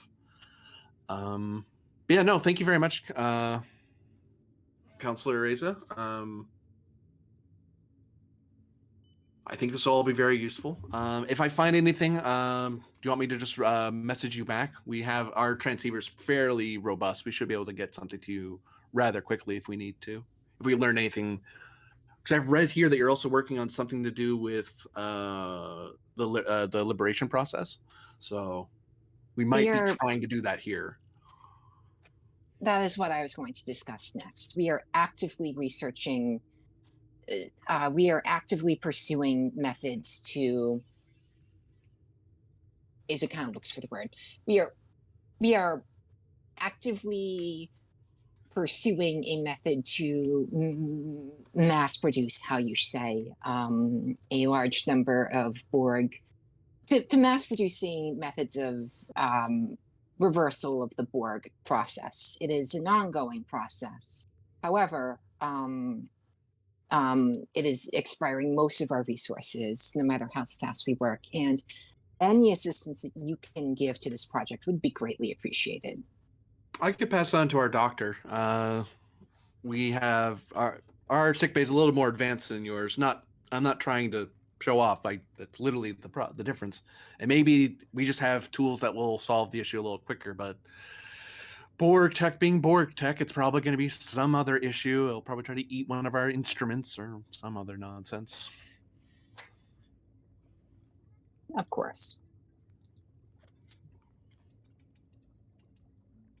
Don't worry, we literally did all the work for you. You just have to test and do it. Like there's all the theories done. But thank you very much, Councilor Asa. Good luck on wherever it is your ship is going. Hell Yes. in the end. Yes. Isa is about to say prophets guide you and then frowns. That doesn't feel like the right thing to say and says, safe journeys to you as well, and cuts the comm.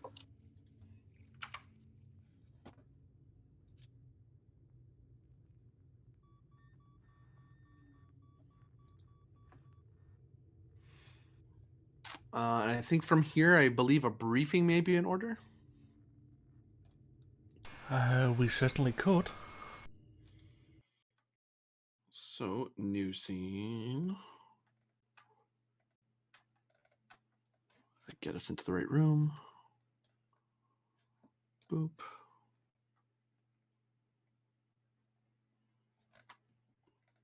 If I played that music, that would have implied something very different. Boop. Boop.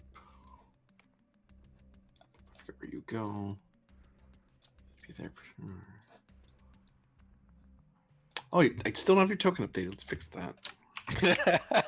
Update token. Yes, that's the correct title. There. Don't worry, everyone just keeps forgetting it's clearly what happens. Did those wrong. Boop. Like, I know we I we, see. we have Putting to. all the blue on one side of the Yeah. table and all the yellow on the other side of the table. Our Civil War. But I've heard of the blue and the grays. Get ready for the blue and the yellows.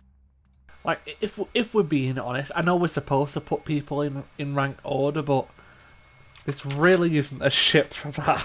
It's like someone. Amused. Yeah, just find a fucking seat, please.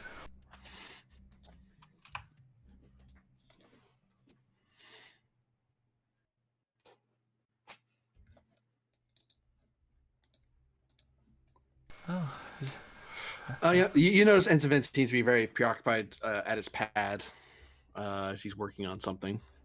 Looking over his shoulder, Asa, you can see he's still working. He's working on some questions that he's getting from the Odyssey about the. I'm here. Oh, you're back? Okay, I didn't see the back message, so I figured No, you're still I didn't send one. I just Wow. Okay, I see how it is. Freaking rude.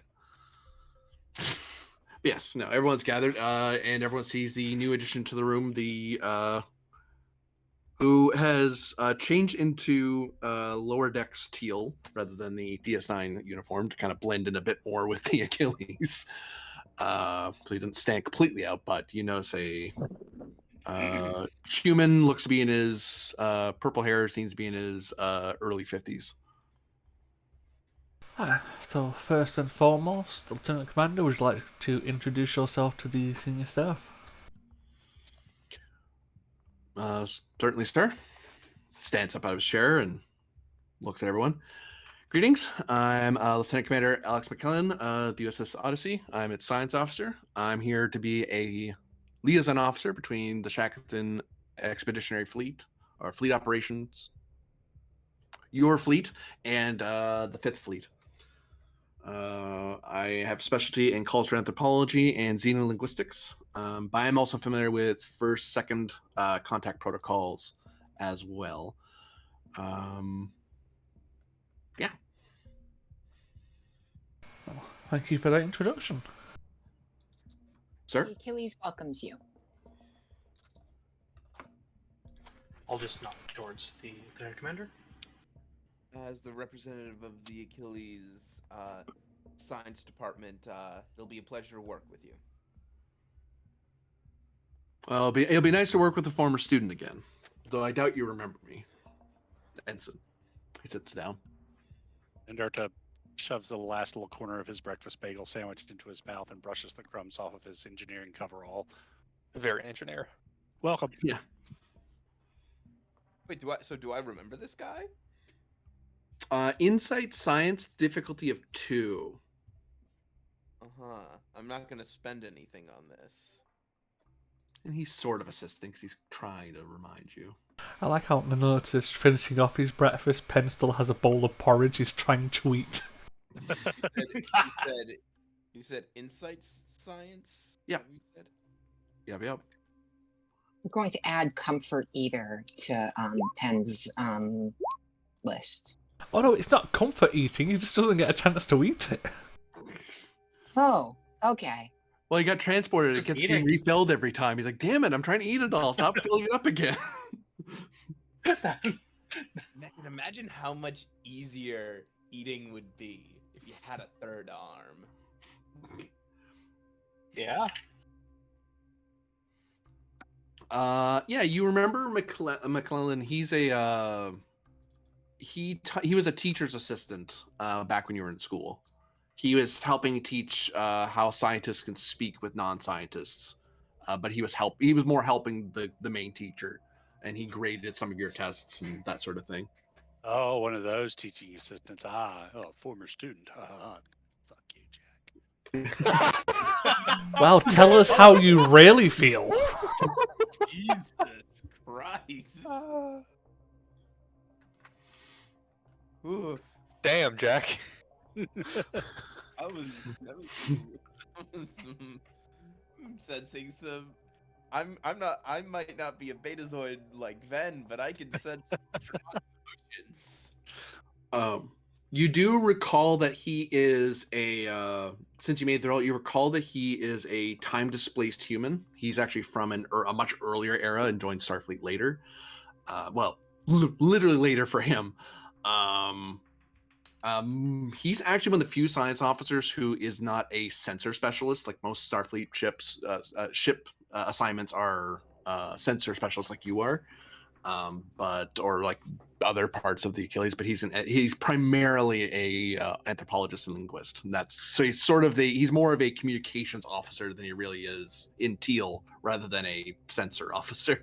Right, because the idea of a communications and like linguistics person is no longer like its own dedicated role.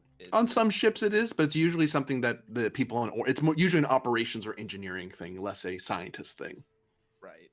But there are science communications officers. So they're just super rare and usually aren't on starships. They're usually at star bases or colonies.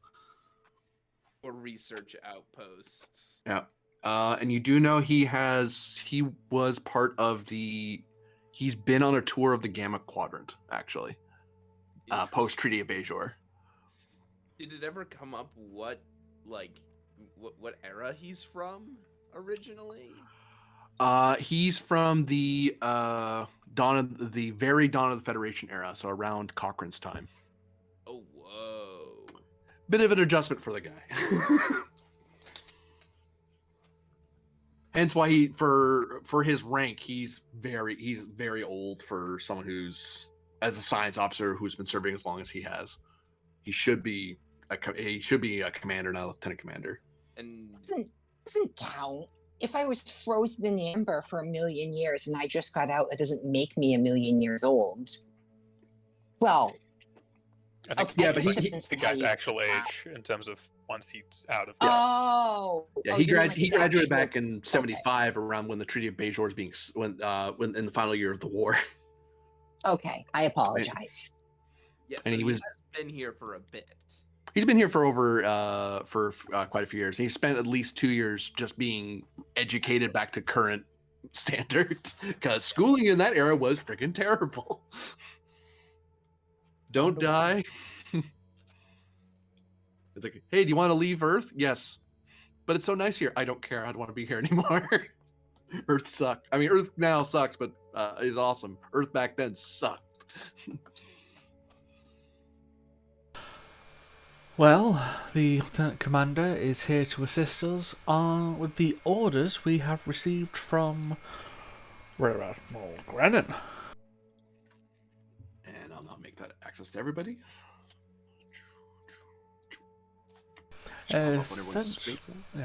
essentially, the Fifth Fleet is coming to relieve us,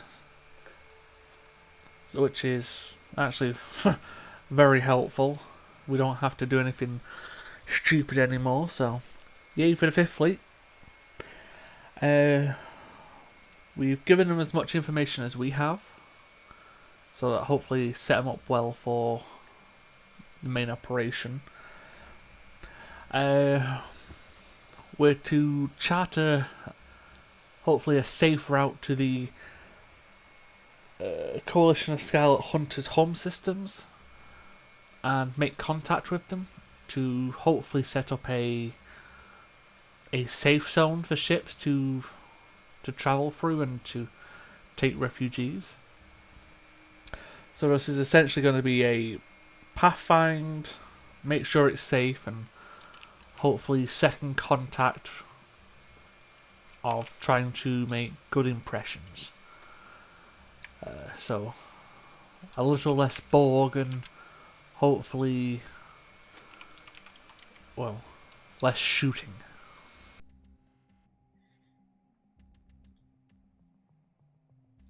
So I assume you all have access to the documentation, correct? Yep. Of course. I mean, I know I butchered it out of character, but essentially that's it. We're securing a route to the Scarlet Hunters and trying to make second contact to gain their favour.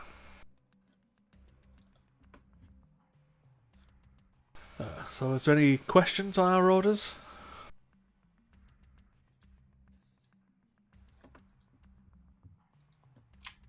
With point 4 of the orders, Captain, we don't have authority to negotiate any sort of agreement.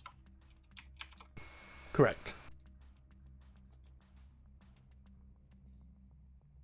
Does that mean that Ambassador Senva is being recalled from the Achilles?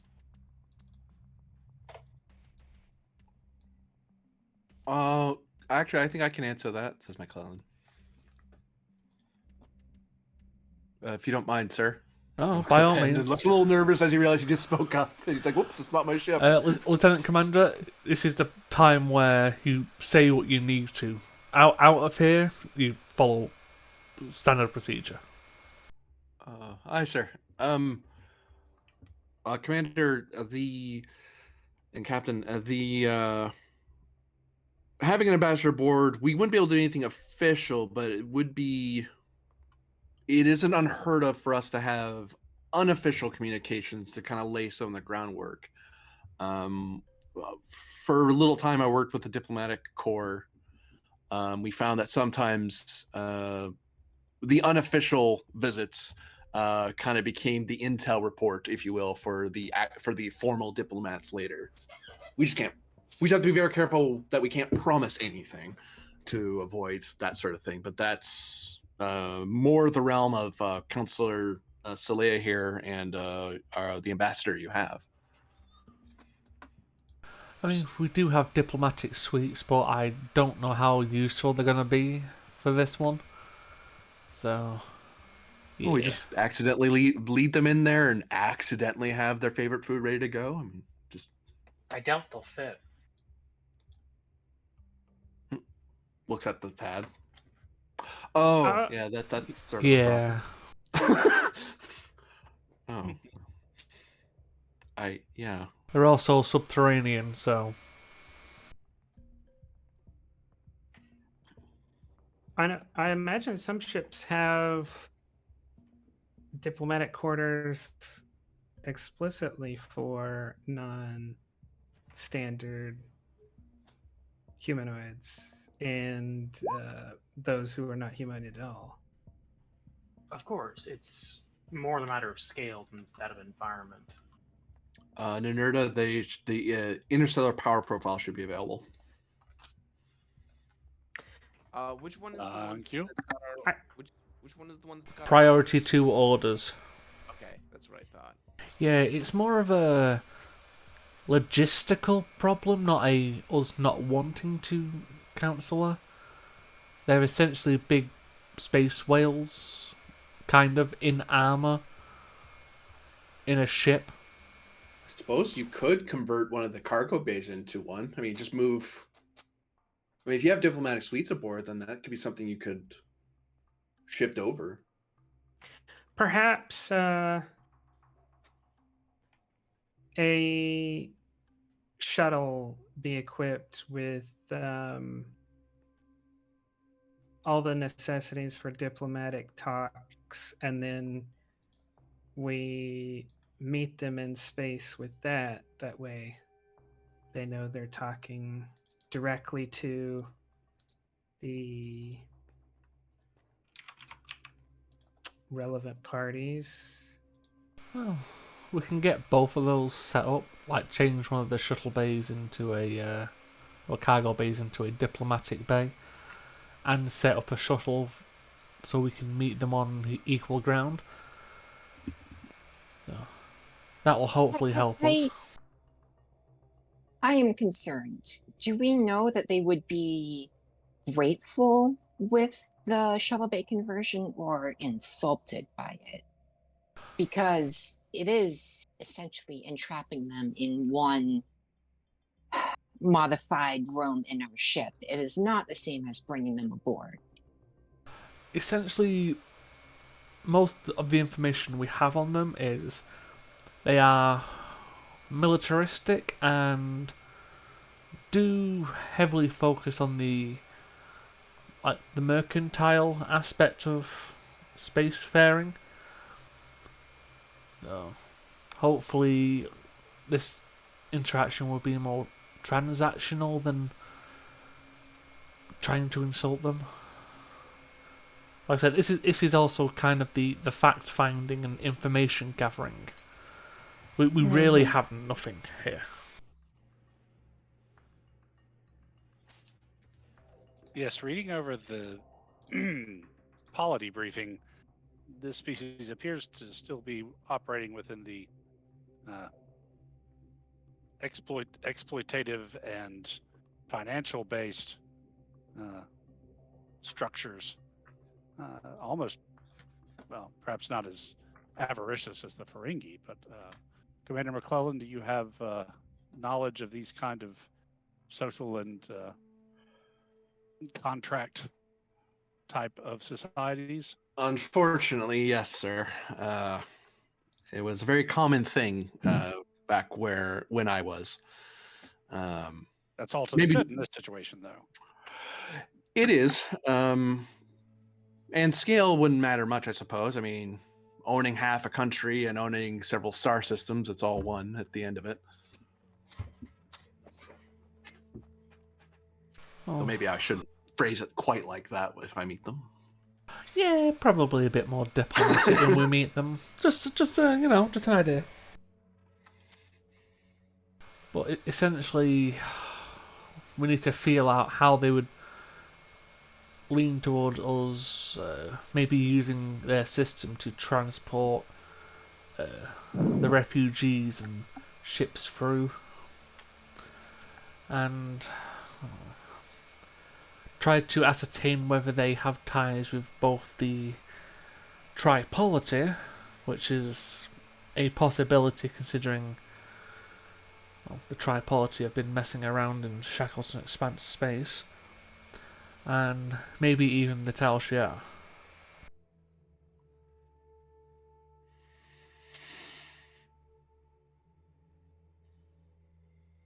So, really is a fact-finding mission, this one, with hopes of making a good impression.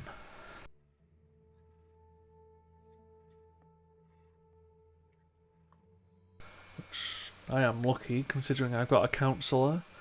I have the Lieutenant Commander who should help us with his specialities in this. And even we've got the Ambassador. So we have got people who are perfect for this type of mission. I do have one question, though, if it's not too intrusive, sir. Yeah, go for it. Why is that Federation Security Counselor here. I'm a very naughty boy, so they're making sure I play by the rules. He furrows his eyes at that and looks over at Celia, very confused. Also, Hey, have you ever tried telling a Federation counselor no? Yes, several times. Shouting sometimes involved. How did it work? I'm still in Starfleet somehow, sir. Nothing against you, against Counselor. I look at of course. McLean and say, should I take that as a challenge? I don't know. I know of your politics and your planet. I don't have a particular opposition to them. I've just run into some people who are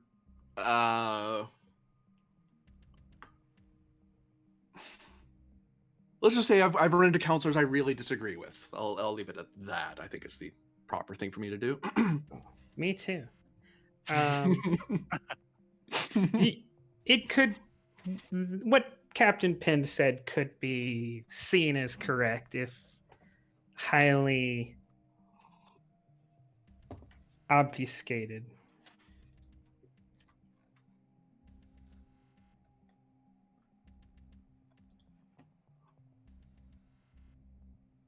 Uh-huh.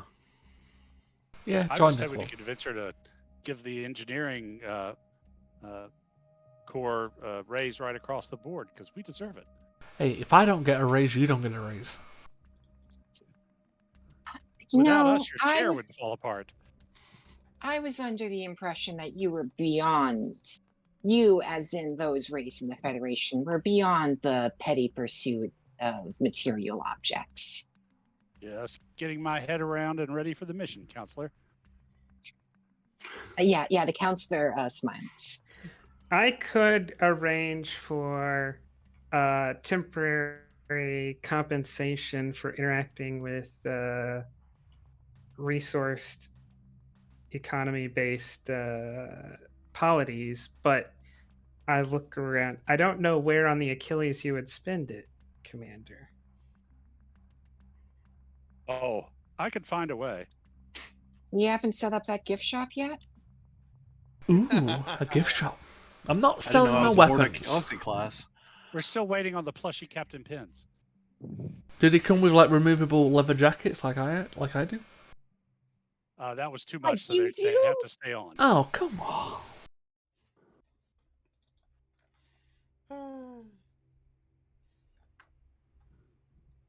Oh, I'm sorry, Lieutenant Commander. This must seem all very unprofessional. Not especially, sir. No. Like I said, this is the only time you're going to be able to speak like freely in this situation. Outside of here, it's essentially told the line. I've heard the rumors about the Achilles class, sir. I'd like to see it for myself and make judgments from there. I mean, everyone says Galaxy classes are just floating hotels, so it implies that I'm in a cushy job and don't know real work. But Achilles has its reputation, and, well,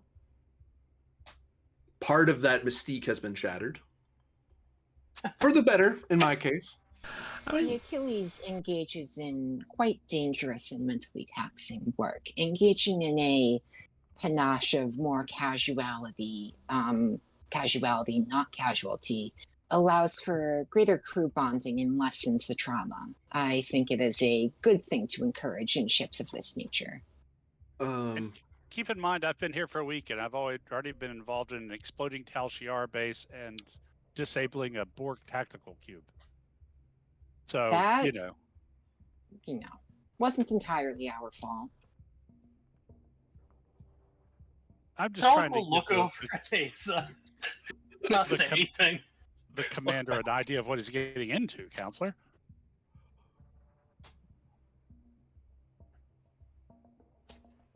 It was quite a cultural shock when I got here too, but you get used to it eventually. Yeah, it's only too late to run the ship under a work hard, play hard mentality. Yeah, it's not too late to run away. It will be when we leave the system. Practice your ducking. I come from a harder time. I think I can manage a stray phaser or torpedo shot. I'll handle myself fine, sir. Don't worry about me. So Leia turns to him and goes, "You never happened to travel to Vulcan in your time, did you?" In my time, I wasn't there for first contact. I left before that happened, so warp wasn't a thing when I was there. Oh, I did visit unfortunate. after the fact, though. I thought you may have met my mother.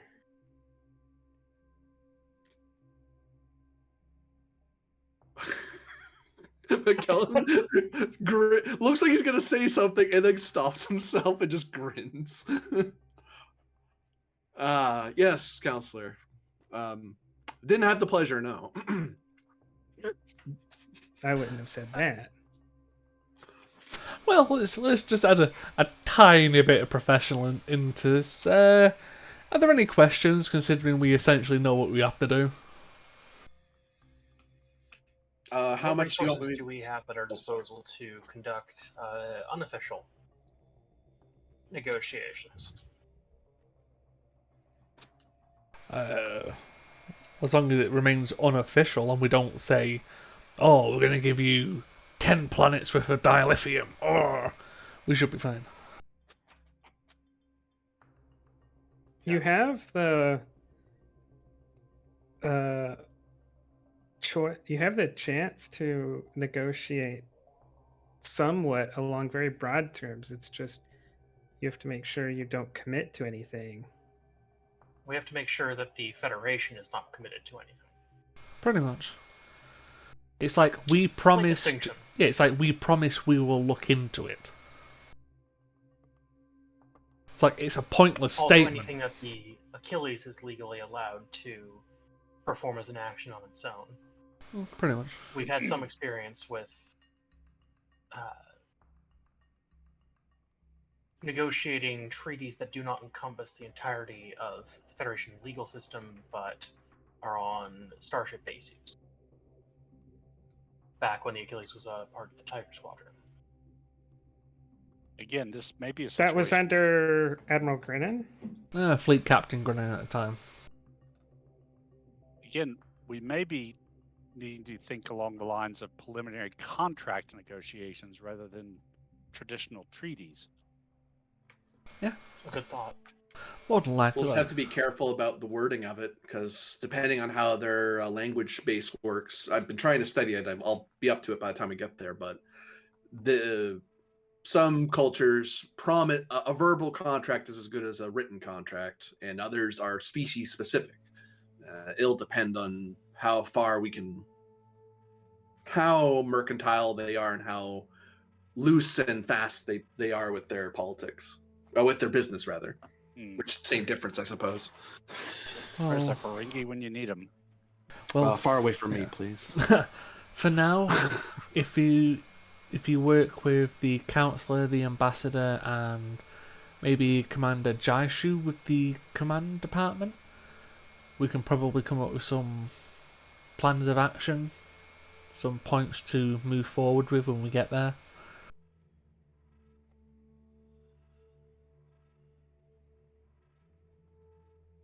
I'll be happy to help, sir, in any way I can. Apart from that, I don't think there's any specifics we need to look in, or any specific orders for the rest of you, so you're free to get some rest or go about your duties. Essentially, this is hopefully just a diplomatic mission. I'll prepare and dispatch a tactical debriefing for the 5th ships in the area. The rest of the 5th Fleet should be here within the next 5 hours? 4 hours. They can be a little competitive, sir, so some of them might try to race here. That's more than enough time. All I need to convey is what the inside of that cube is like and the situation that it faced within it. Okay, and if anyone needs anything, reach out to Commander Thralic first. I still have a few things I need to tie up, and the commander is highly capable. I'll just, glance around the table, kind of like brief eye contact type deal. Okay. If there's nothing else from anyone, you are dismissed. Sir? May I request a word with you, Captain? It's more of a personal matter. It's not mission related. So if you're busy, I don't want to disrupt your pattern, whatever it may be. No, you can come into my ready room. Have a quick word. Oh, Ensign Ven? Yes. I'm the liaison officer here, so even though I outrank you, this is your ship, your science team. I only help if you ask me to. Besides, you know more about this ship's sensors than I do, so I'm not going to tell you how to program them. Right. Well, I'll get you up to speed with our science department. A lot of geologists standing around with not much to do. Don't they always? They have eons to get to their work. Tiny Frolic. Come with me, Vin. Yeah, I was wondering why my token was so Tell small. me why senior officers seem to make you so damn nervous. Well, as you get older, you shrink, you see. Yeah, Penn and I are the oldest ones here, I guess. We're not.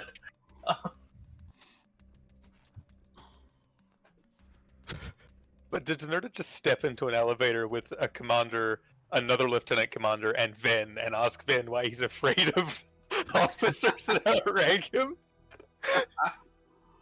Sure, it Hey, seems like a supportive goblin environment. behavior. Captain? Yeah, take a seat. What's McClellan's response to the shit around the room? He's been in a few captains' ready rooms, so he does the once over and kind of his eyes linger over each of the things in the room, and then just kind of nods and sits down. You can tell he's gathering information, but he doesn't seem that seems to be more what he's doing rather than being awed or confused. So, what can I help you with? Well, Captain, I just wanted to disclose something. I didn't want it to be a surprise that came up later. I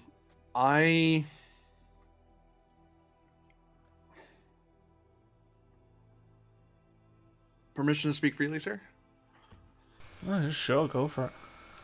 I served with your mother on the Valor.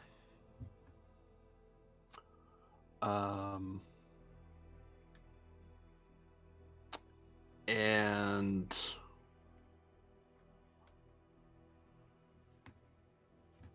I understand her politics, or understood her politics, I suppose.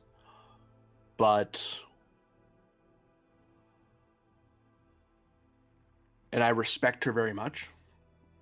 Or respected, I suppose. But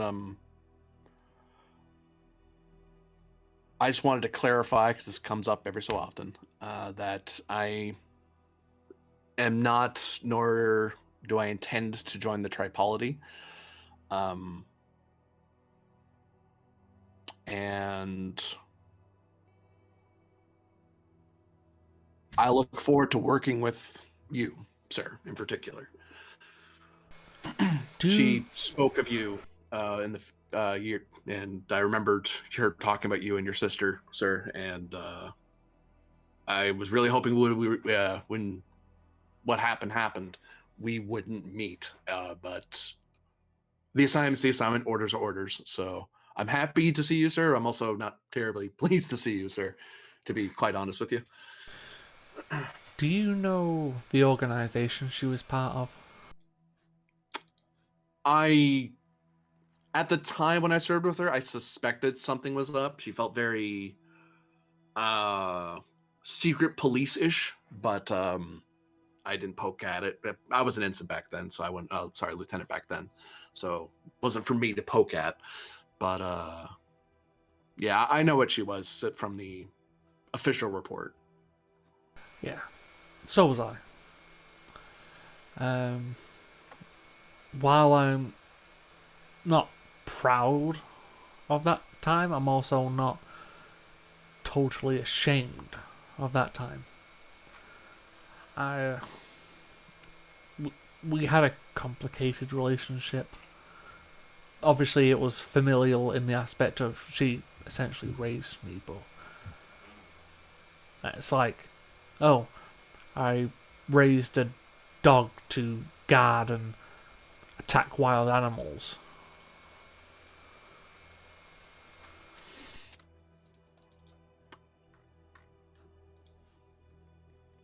And while, yes, her politics were questionable, I believe at the end she got in over her head, which is unfortunate. And, well, create the situation we're all in now.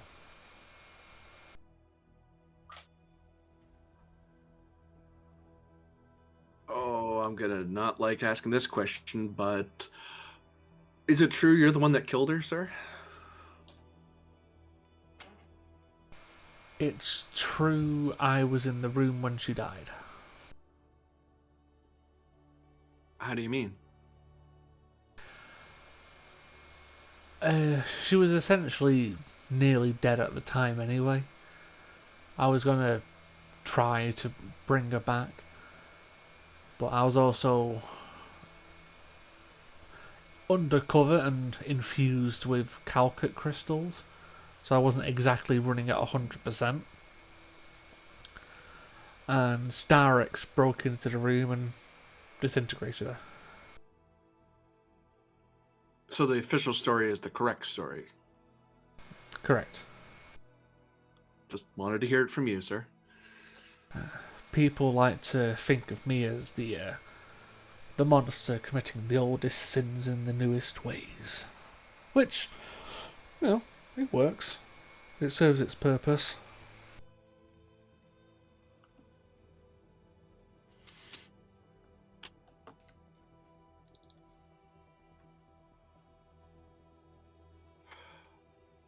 Very good, sir. That's all I wanted to clear the air and make sure we're aware of where we stand. I didn't want this to be something that someone brought up or you found out about.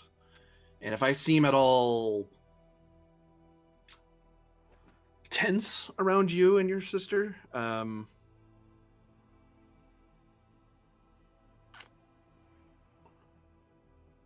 well, you know my reasons.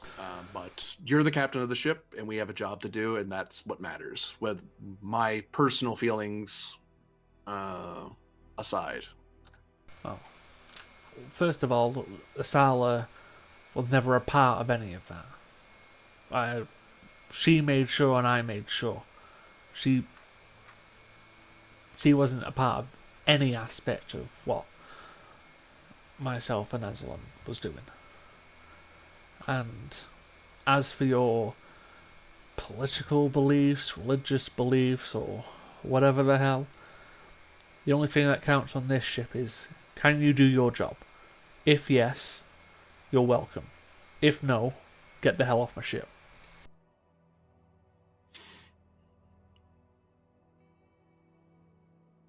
Oh, hell. Us bluntly, then. Are you a neo-originalist? Considering I'm backing a synthetic and like an android to gain more synthetic rights and trying to build relationships with another synthetic species, no, I am not part of the fucking xenophobes. Khan Noonien Singh used what resources he needed. The weak bow to the strong. I have to ask, but I think looking you in the eye and asking you that, I think I have my answer. Sister Spears, I've never heard of being of equivocating, especially when confronted like this.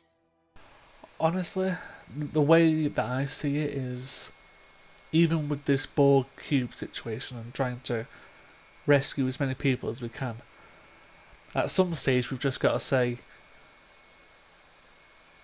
if we're actually trying to create a better tomorrow, then we have to do this. We have to reach out to people. We have to not become insular. So that's what I'm doing, even if it gets me in trouble.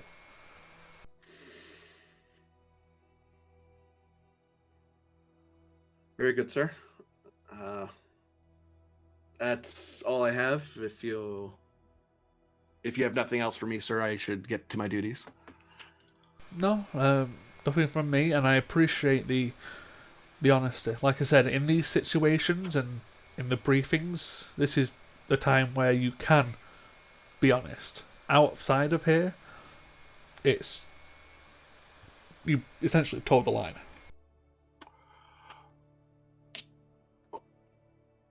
Or unless I say like murder someone, then you can say, go fuck yourself. Don't worry, sir. I'll sock you in the jaw if you try to order me to do something like that, sir. I'd like to see you try it, but Oh, the guy's an idiot then. Well, I wouldn't never do it while you're looking at me, sir. I'm not exactly. Despite the reputation I may have, simply living where nukes were involved doesn't make me have super strength. I'm just a caveman who's dropped into a crevasse 5,000 years. But yeah, I'm gonna do something I've been needing to do for the last 8 days, and even though it's not sleep, I have a certain room I need to visit.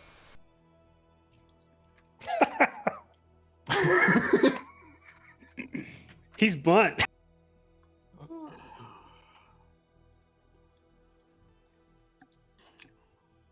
Cut to the bridge. We'll get down to that particular room in a moment.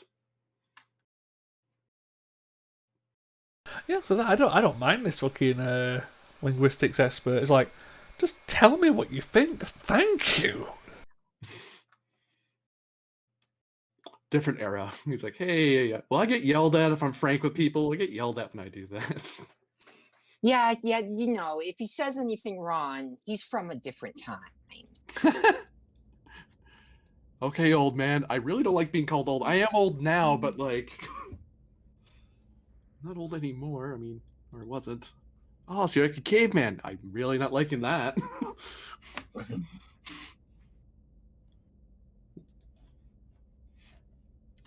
So Captain's off somewhere else, playing with his crystals for his alone time. You don't have to go into that detail. You can play with your crystals on your own. Just keep in mind everything the show's rated. I don't know. Enterprise got away with freaking murder sometimes. Anyway, yeah, you got away with the decon room. We have to decontaminate the crystals. No. Star Trek has never recovered. Bow, bow, bow. And I forgot the pull in here. So. No, let's be honest. The crew's probably have been having rest the last 8 days, but probably members of the senior staff with all the extra duty have probably been on a lot less sleep than they'd like. What do you mean? It seems like Ralph's had like nothing to do for the last 8 days. Well, sir, Very reluctant. yeah. Can I go over? No. How will you stop me? By telling you no. Go back to your duties. It's like, oh well, my duties are look at a disabled cube and a debris field. Yep, still there.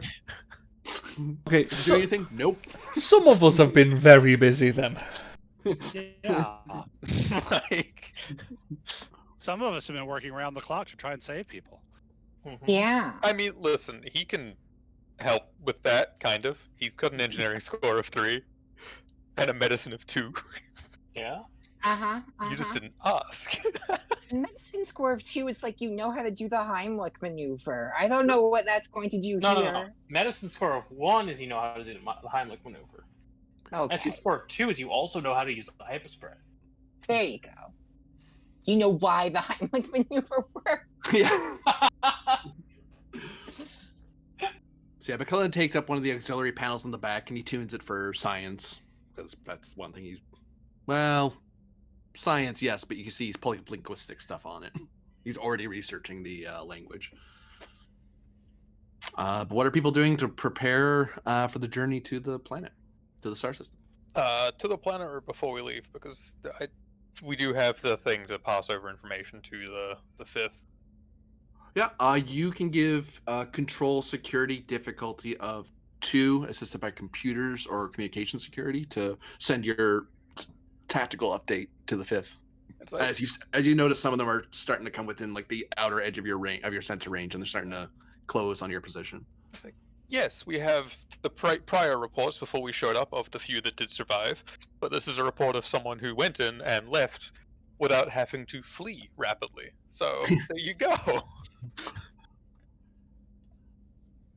Oh, so that's what the vinculum is. Oh, Yeah, that's also a useful one to point out, is where the central control room is.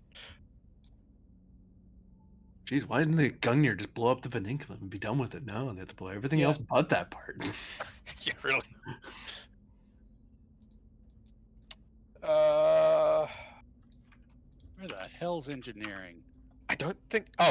Actually, the trait of scout, which is recent, from as in the last one where I got enough reputation to get another trait, and I was like, yeah. Yeah, that'll bring the diff down for sure. Because how often does Rylop just end up alone looking for things? Yeah.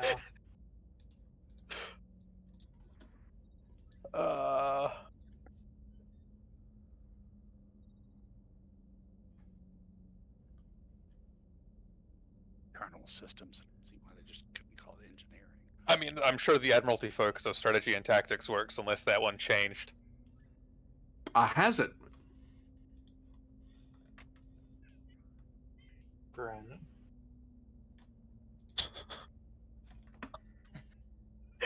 Sherlock Holmes. This is whenever we ask about the Admiralty focus, the Admiral's not available. Yeah. It's strategy and tactics. No. I actually have a different focus. I believe I have. Shocking. Shush, you. This way you never get promoted. I believe I have a Admiralty focus for negotiations. Oh. Well, I can't negotiate this one. That attitude. Interdepartmental negotiation? This isn't even interdepartmental, this is interfleet. Yes, I am telling you this information. No, what do you mean you want this in exchange? That's not how this works. It's a briefing. For a subscription service of $5.99. Given the nature of it, though, survival focus? Yep, because you're briefing them on how to survive aboard and stuff. I was like, actually, that seems relevant in this situation. And it was what, diff 2 went down to 1? Yep. I'll give you a threat just for rerolls, because I'm like that. Oh well. We still made a momentum. Yay. Yeah, you're able to give a comprehensive and informative report that the Fifth Fleet will will make their mission very easy to do, and when moving around in the cube. Make sure to bring lights. Yeah, that's a very relevant thing. Because usually those cubes are Christmas trees; they're lit up like crazy, and it's like this one is lit up, but you really should bring your own light anyway. Given the nature of the cube potentially being disabled, EVA suits might be recommended, as there might be entirely depressurized areas of the ship. Nanerta will prepare a report and updated copy of the sleepy time virus that we used to cause the cube to stand down. Control engineering difficulty of 2, assisted by computers or communication engineering. Also, Rylop's supposed to get a helping role as well from the ship. Oh. Oh no, is the computer racist too? Probably.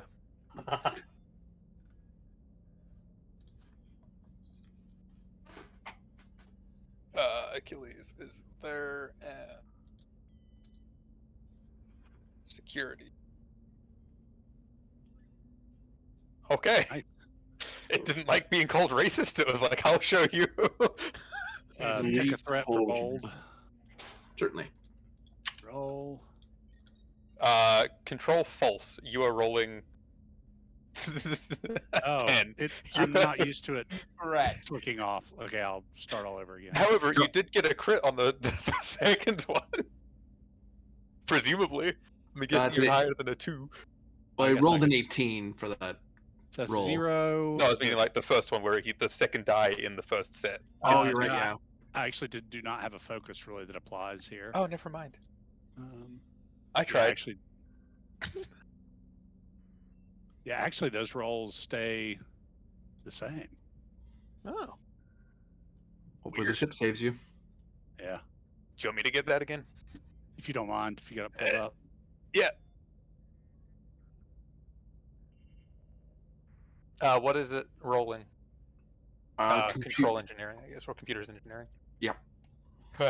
We've got an amazing engineering score, don't you worry. There you go. Sweet. Yeah, it's kind of on my arc list to boost the engineering department. Yeah, you find that the you fill out a report and then you get the computer to help you make it into a format that's more Starfleet engineering core standard, so other people other than you can understand what the hell you're talking about. Do you have any bilaterally symmetrical species in Starfleet? Never mind the dolphins. What? Or porpoises. They're bilaterally symmetrical. Are they? Yeah. Are you sure? Yeah. Yeah. This was just Have you talking ever about the other have you day. asked one lately? Wait, Yeah, there's one in the engineering department. wait. Does the Odyssey have cetacean ops? You know, Lieutenant. You always mumble that R way too short. That's my sister's name. Oh, okay. I mean, all the vacation names we have come up with have had a lot of R's in them. Yeah. Yeah, everyone you can say the really, cat people's names. Can't say our natives. names. you really need to be a native Spanish speaker if you want to get anywhere on cetaceans or the dolphins.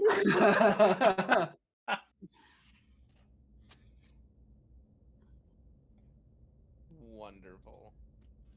Yeah, you're able to send that along, and the Odyssey sends its thanks for the update. Now they'll do it. They got an update from your medical staff about it, but they appreciate the engineering side of it because, well, yes, medical knows the medical part of it, but we actually have to replicate the things. It's science and engineering that turns the bastards off. I mean, We just have to make sure we don't break their brains. We can fix the body; they can fix the brain. I mean, we could fix the brain too. if you just want turn them off, like strictly turn them off, security can do that too. Yeah, That's for the called first aggressive shot. dismantling.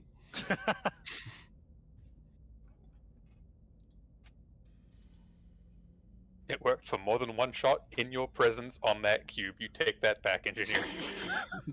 I don't. Were any shots fired beyond the security team in the cube? Yes, I don't remember. Kino. Kino security. Oh yeah, She I in wasn't the there security then. team. I swear that was No. fired in front of it. I fired on the cube. You did.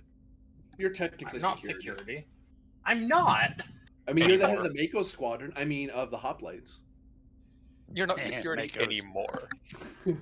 Yeah, You I'm were a former gold collar. security. You probably wear the security athletic jumper when you're off duty. I see you. Yeah, you look in the mirror and you cry about what used to be. When you get back when you got to wear the Greek armor and everything. What? Well, You your mean the hoplites. creep armor? The Grief grieving armor? armor. It's when you're griefing the enemy. Full circle. Oh, that's what we call set up for bail. That was a long walk. It's a Yeah. long road, even. Deserved. Why is it the engineers? Upholding a proud Achilles tradition. It's not an Achilles tradition. Stop trying to make it one. Yeah, it's Achilles. because they're all very Achilles tradition. special. And we How is that cut. not a tradition at this point? And airlock gonna malfunction, and no one will know why. And we've seen it. It cut down to Penn's private chamber. Oh, Spicy. I'm sorry. Happy crystal time. Whether I could and you me. Okay. I know we're Sorry. trying to be progressive, but I don't actually speak robot. Yeah, domo arigato. Try again. You're roboted there. I'm sorry. That was Um, intense. Okay. I'm sorry. Can you hear me now? Yes. A bit better, yeah. Okay. I now that we're leaving the Borg cube, I just wanted to say, can we transfer the information that we got from the cube to the other ships that are still at the cube? I'm sorry, about the deborgification. Yeah, you guys just did that because that was what your call with the. Okay. Oh, but you're making sure. Yeah, you definitely send that over. Yeah. Okay. Just want. Sorry. And I just need to make sure the information we pulled from the cube hasn't really been sifted through or anything like that, has it? There's a lot to sift There's through. a lot. I mean, do they want it? Like, I don't know if there's anything then that might help. They'll take it. I mean, the Odyssey Yeah. will. You know that they'll. Like, They're gonna- unless EXO on the bridge says don't send it. No, you're good. Yeah. It's like, they are Starfleet, so. Or are they? Totally. Listen, I'm the paranoid one. I ask that, not you. So, Pend, you find the crystals in their containment unit. Yeah. So I assumed I would have installed the better translation device. Mm-hmm. So I'll reach out to him. Yeah, I know you wanted to speak, but as you can probably tell, I have been swamped. We're considering their job offer, but we're not really sure how to be properly compensated for our work. We're very confused by their culture. We're used to dealing with the Federation, not Yeah. materialistic civilizations. I mean, you have access to information about those type of civilizations. Is there anything in particular you're not too certain on? Not sure how to operate in a materialistic environment.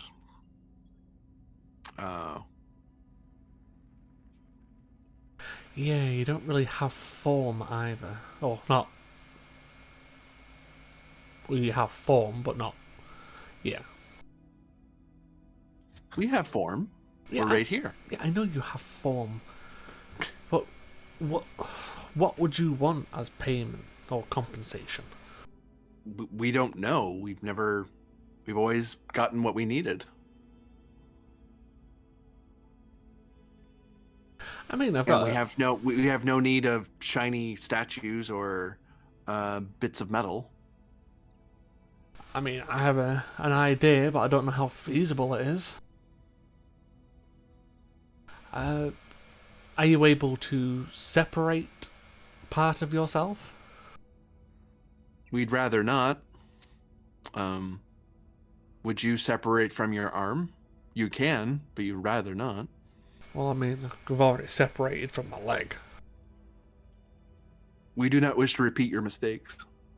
That's fair. You guys are great. No, essentially, Crystals fit right in. yeah, they do. The translator is helping a lot with this. Like I said, this crystal is essentially what Penn's considered part of himself for most of his life, so it kind of makes sense that they're fucking sassy. That's where we find out they're not sentient at all. He's just been mad this whole time. I mean, that He's wouldn't just surprise me. projecting. I mean, how surprised could we be? Yeah, really. Well, the idea I had was if you could separate a small portion of yourself and send part of that to them, then the compensation would be experience and knowledge. We are not Calcat. We don't really work that way. Well, that's why I said it was an idea. I don't know exactly, do I? Well, you're the Starfleet officer. That's why we're asking you. Yeah, but You know about weird aliens. As a weird alien, you should know. I mean, that's rich coming from you as well. We make sense. We're crystal. I mean, you make sense to yourself. I'm sure they'll love the Tholians. Like I said, I can't tell you exactly what to exchange with them. The only thing that you essentially could gain is, apart, as you're not really interested in materialistic, is experience, information, ideas from different cultures. I can't really point you in any other direction. It depends on what they would be willing to offer as compensation. Because we're heading there within the next... Well, essentially trying to plot a course there now.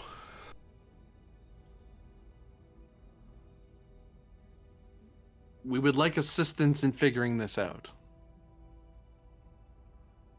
I mean, I'm willing to offer assistance, but like I said, we'll find out what they're willing to offer, then we can work it out with you. You're willing, but you seem incapable. Well, I can't tell you what they're willing to offer as compensation until they tell us what compensation they're willing to offer. I don't know what they can offer. Material things, presumably. Probably. Well, figure Like it out what? and get back to us. Like, what do these crystals need to survive, thrive, prosper, grow? Essentially nothing. Well, not that you've ever studied them. Or allowed anyone to study them. Oh God, it just gets worse and worse. Just kept them in a little cell with force fields and... The force field's not on all the time. Suddenly someone's relating to their mother strongly. Mm-hmm. They're not in the fields all the time. Hey, I'm literally letting them leave if they want to leave. Mm-hmm. Yeah, I'm sure that's how she justified it with Pen too. So you turn the force field off. Hey, motherfuckers, if you want genocide, I'll go down that route. But yeah, that you get the figure that it's the long and short is that they're interested in taking up the job. The problem is they just don't know. It's like we don't know how to take a job per se because we've achieved sentience rather recently, and we're not sure how that works. We've kind of been in this room and Federation being Federation. What do you need? I need this. Okay, here you go. Well, first what you do is you write up a resume. Yeah. Then you find out that they want 5 years of job experience for an entry-level position. It's going to pay $30,000 a year. God, you're reading me my life right now. Shit, you're getting I like 30,000 a year. Damn, that's good. No. Well, I mean, I'm not. Exactly. do you That all want, said, Pen, give me Insight Command difficulty of 2. There's something about this that is itching from your years in the academy. mental prowess? At complication, it's not terribly hard. That might lead to you overthinking it possibly, but it's not precisely what I'm looking for. It's a yeah. very difficult thing to think. It's just memory. Yeah, the only other two that I could call on would be either diplomacy or quantum phase specialist. No. It's like law, protocol, things like that. I got like strategy and tactics, but that's definitely not it. You could use that actually. Oh, okay. Take a threat. Certainly.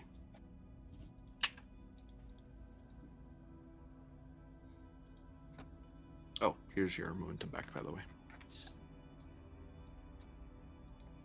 And you gained 4 more. Yeah. Given what these crystals are, this could constitute, well, you're kind of in a gray area because you do acknowledge that they're sapient, but this is also helping provide a 23rd century civilization with the capacity for late 24th century or post 24th century weaponry. Because remember, these guys, the big thing you have from them is that they gave you a new type of weapon, both in hit firearms and in torpedo.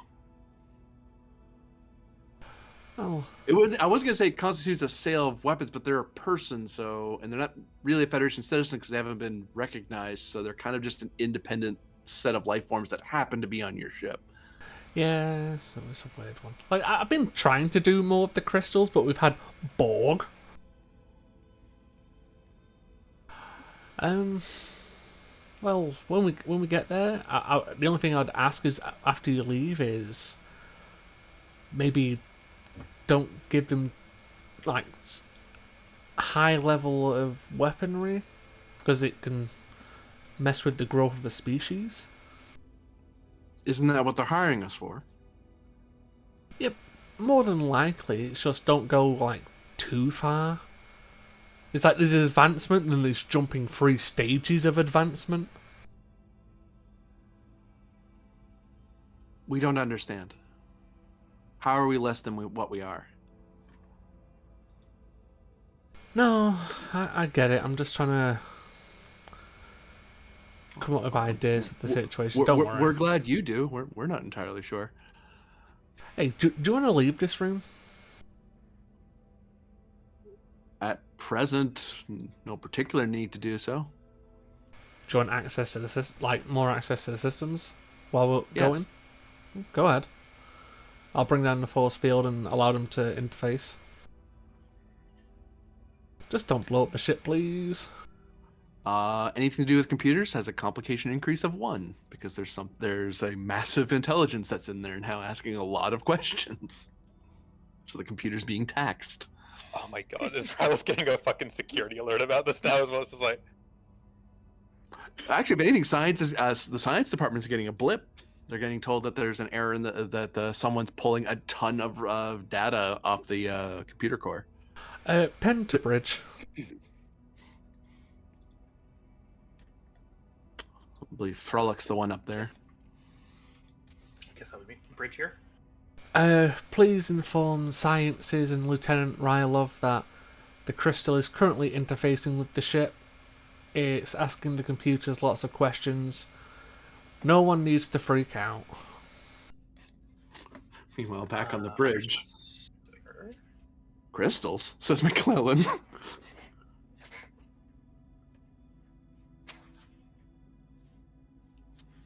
He looks at Commander Throllock a little confused. A life form not native to this dimension that has taken up residence for some period of time on board the Achilles. That's all you need to know. Aye, sir. consider it a part of the civilian complement. All right, Ryloff, I'll keep that in mind. Yeah, We'll just work around it, I guess. They're essentially trying to figure out what they want from the job offer from the Scarlet, from the Coalition. How to be capitalist. They don't know because they don't want anything materialistic because they're crystals. So they're trying to figure stuff out, and I need to also try and figure out what they want. Even though they don't know what they want. Have you tried listing off potential things that they might need? Evolutions of what they currently have? They are satisfied with all their base material desires from the Achilles right now. Well, that's why I'm giving them Those access to wouldn't the necessarily be- computers. Of course, sir. Because I'm pretty sure they can find the answer quicker than I can scramble my brains looking for the answer.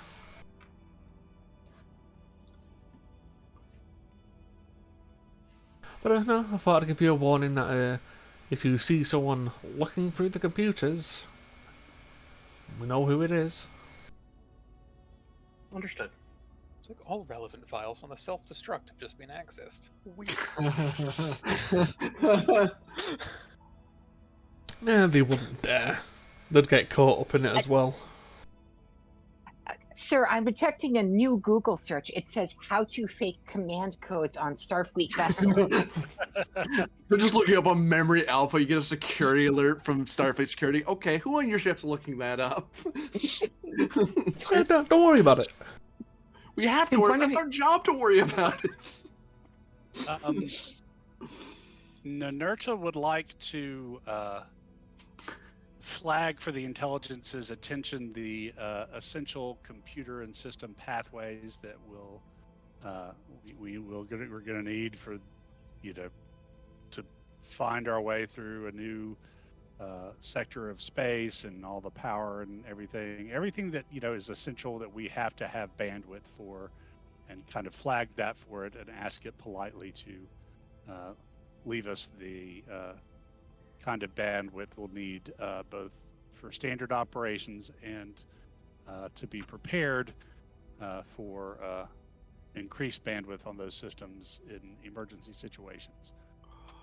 Give me reason engineering difficulty 2 as you explain to them how they can get all the information they're looking for without complicating your computer system. Use the library computers. Wait, you mean we should just ask, search the entirety of the C drive and then individually check every file? No, please stop doing that. Why are you doing it with all our files simultaneously? Well, it's faster. Quantum phase mechanics for Yes, okay. That's relevant to them. We know you you exist on a quantum level, but we don't. So difficulty 2. So I'll give you a threat for a third die bold. Okay, I'll fish. Good. So 2 gained.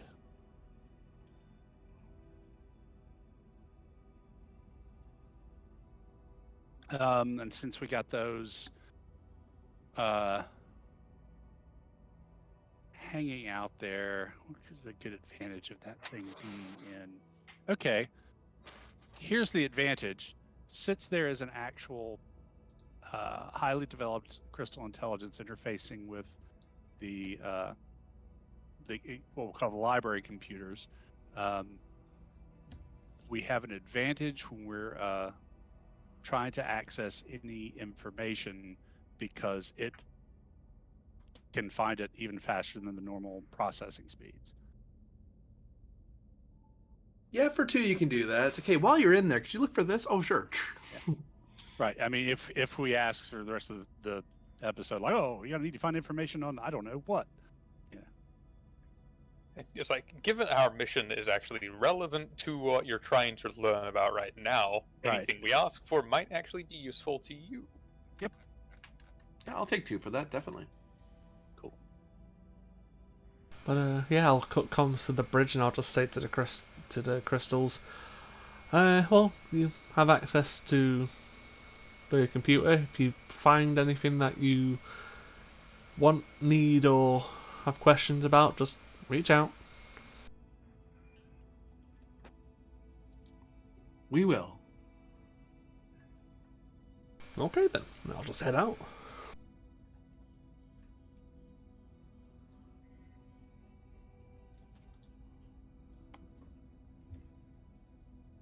Up to the bridge you go.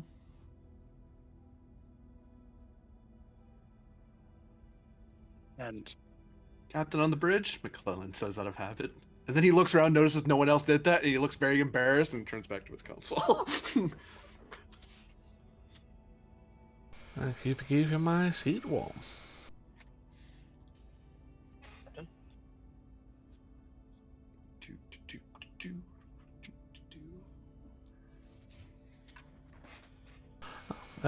Oh, Lieutenant Commander McClellan, do you have any questions about that conversation the bridge just had?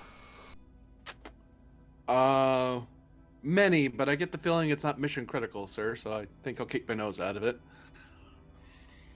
If it makes you feel any better, it really isn't.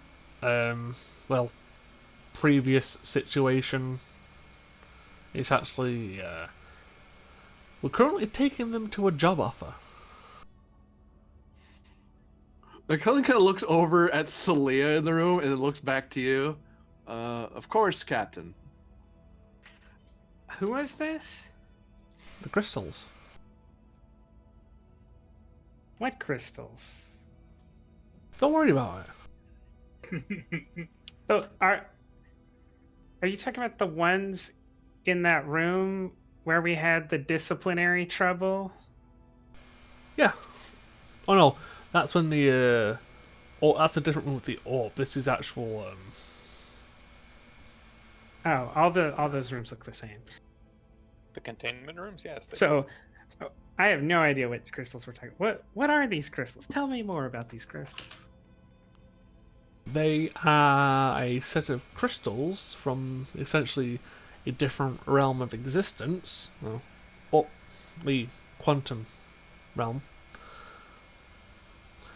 that exist in ours, that I've essentially had with me for most of my life, and that have travelled with me through different realities. So I've let them expand and essentially have conversations with us, and the coalition gave them a job offer. I said it was up to them. They've decided they want to look into it, so they're looking into it. So when you say job offer, you mean these crystals are sentient and are considering moving from this ship to another ship to perform a job? Yeah. Why are they here in the first place? Because they've always been with me.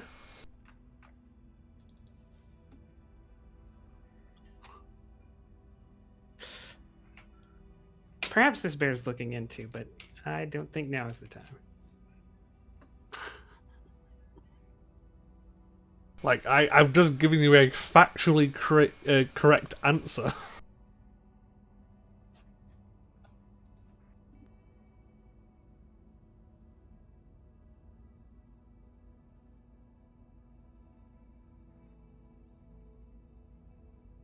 But, oh yeah, they also helped us develop the quantum phase technology, so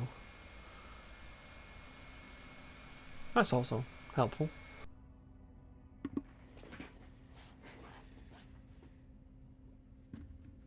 I'm noting that they're not in the computer, or oh, they are. It's security locked. Okay. Oh, okay.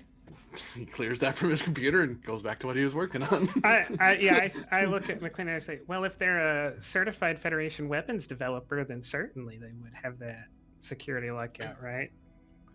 Well, it's more of a case of they've always been free, but the Federation's previous interactions with crystals, shall we say, wasn't favourable. What do we mean they've always been free? I mean, they've been in the room, but they've never been, like, truly restrained.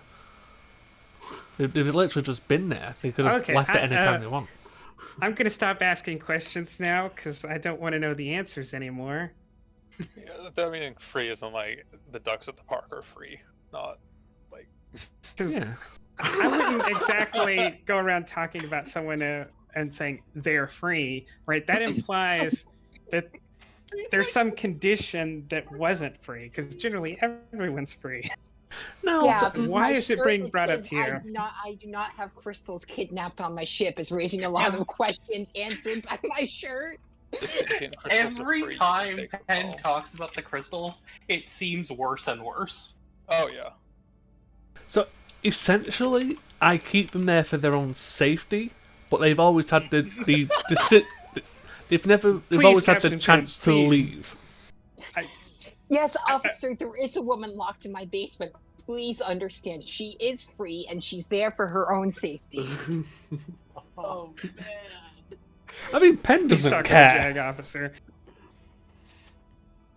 Like moment to being pulled. Pend understands his relationship with the crystals. He doesn't give a fuck if anyone else does. He needs to. Including the Judge Advocate General's office. Yeah. Oh, fuck.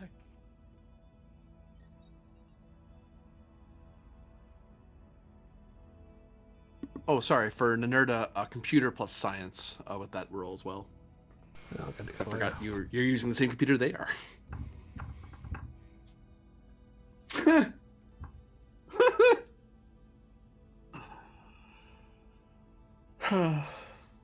Would you like to buy off that complication? Or would you like to let it sit? Freaking ship. I think it's probably going to be kind of amusing to let it sit, so I will.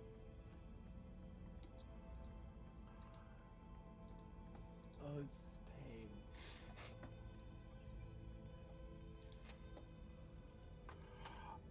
pain. They do. One thing I'll note, Nanerda, they do seem to be looking up in detail about how to amass wealth and make friends, as written by various Ferengi scholars. No. Oh my God, our child is falling down the alt-right pipeline. Captain Pend, it appears that the crystals have developed a deep interest in Ferengi culture and economic theories and negotiations. Well, they're about to. Well, they received the job offer from the coalition, which are like materialistic. So I'm guessing they're trying to gain like an understanding of that type of civilization. Fair. How destructive? It's too destructive.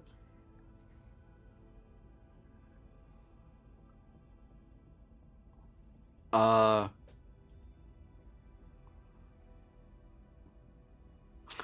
kind of looks Sorry, like he's gonna say.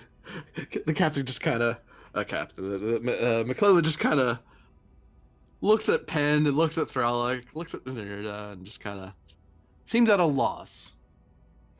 Thralic gives a shrug, like, this is my everyday. It's like a resigned shrug, not even like an approving shrug. Exactly. It's not approving shrug, it's resigned shrug.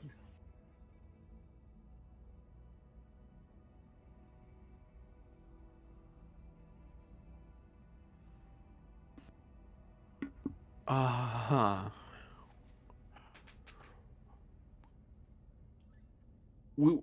We are safe with them aboard, Captain, yes?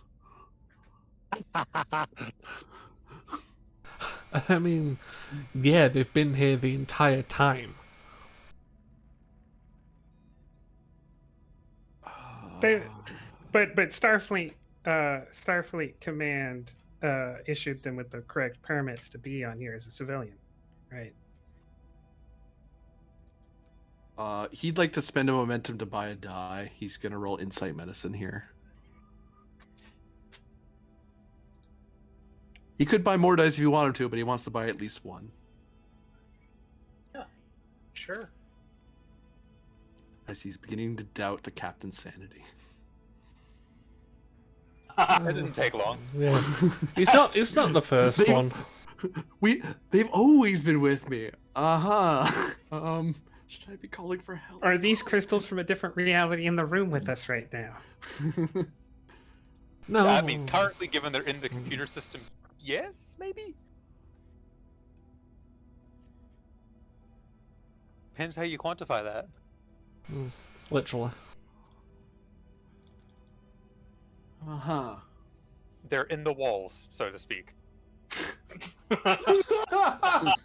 Yeah, can we not compare the sentient life form we have enslaved to Freddy Krueger? Because that doesn't end well for anyone. Oh no. This episode's taken a weird turn.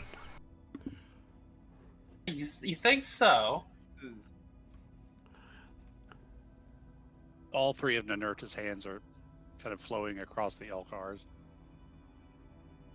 McClellan does one last sweep of the room with his eyes, seeing if any of the crew are standing up or saying anything to oppose what the captain's saying, and then he just decides to turn around and go back to his computer. He does log a request for a appointment with Counselor Asa at her for a consultation for a medical consultation. Yeah, okay. I just want to make sure he's the legal counsel because that's like 3 doors down the hall. Commander Thorpe will note that he does make that particular appointment as well. Oh my god. McCullough's Okay. in a very uncomfortable position right now. Okay, did he file an Okay. appointment with HR? Did he file an appointment with HR? I think HR is me. I think it's SR at this point. He doesn't feel he needs to talk with the XO yet. He's exploring Okay. the other branches before he gets to the nuclear option. Okay. Okay. Just wanted to make sure. Look, I if you would want, like go to talk to them. catch up with him on that sometime. As a side note, Captain, any of us could talk to them currently. Yeah, go for it. Oh, I am. The conversation is turning quite interesting. Lovely. Oh, another illusion shattered, McCullough says and types away.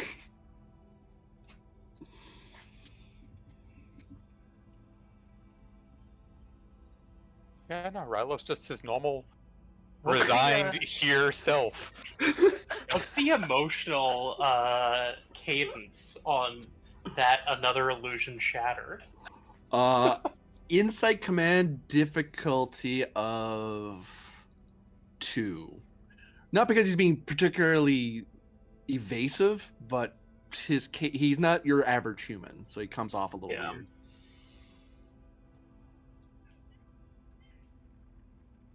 I'm not going to spend anything for this because it's more curiosity or, well, professional curiosity, guys. Observation focus. Yep. It's like when you invite someone over for Christmas to a family get-together, and they're not used to your family, so everything sounds really weird to them, and you kind of want to explain it, but the more you explain it, the worse it sounds. Especially Yeah. when it's like that one uncle trying to explain things. I only got one. Okay. I think I'm that one uncle currently. No, it's definitely penned. Not to the new guy, but to the crystal guy. Yeah, Thrall, you're kind of at a loss.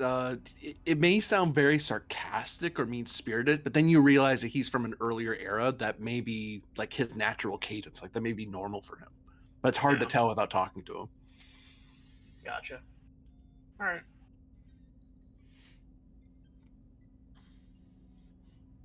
But yeah, I'm good. Are you? Your ship is still in the system where the Borg cube is. So if we finish sending everything off?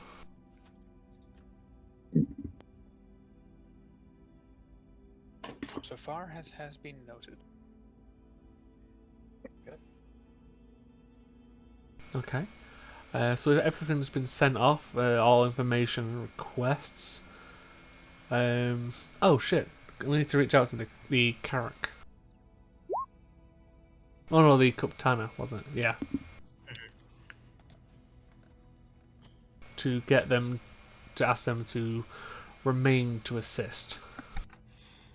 You're able to send a message off to them, and since you're the senior ship and the Kaptana doesn't have any standing orders, because they're as a logistics ship, their job is kind of to be wherever people need them to be.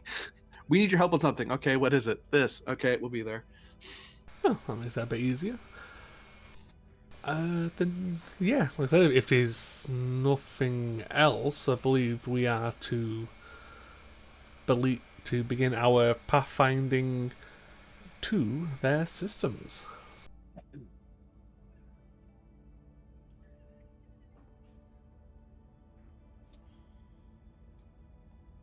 Since just ready, do you have a course planned? And now to plot that course. cannot die.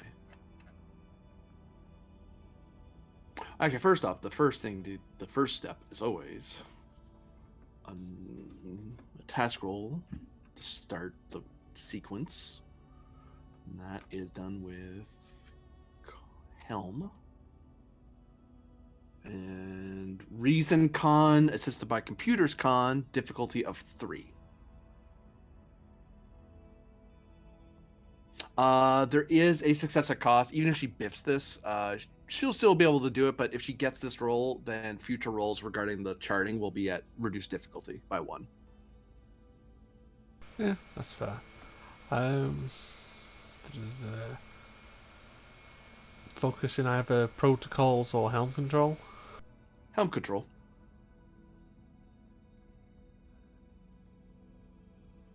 I'm going to spend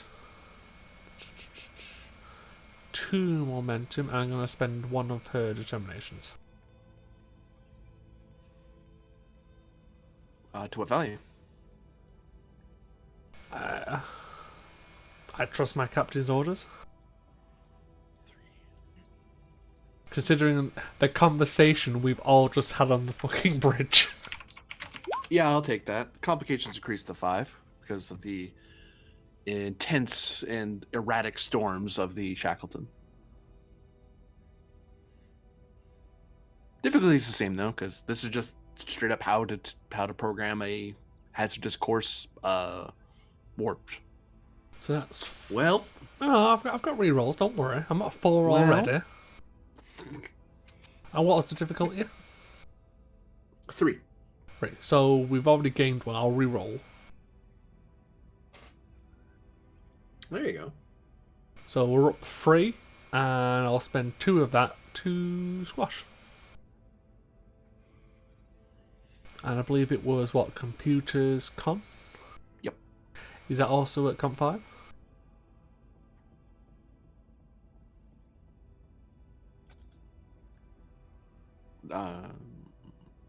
Say again, sorry? Is Computers Con also at Comp 5? Yes. I'll just spend 2 to squash.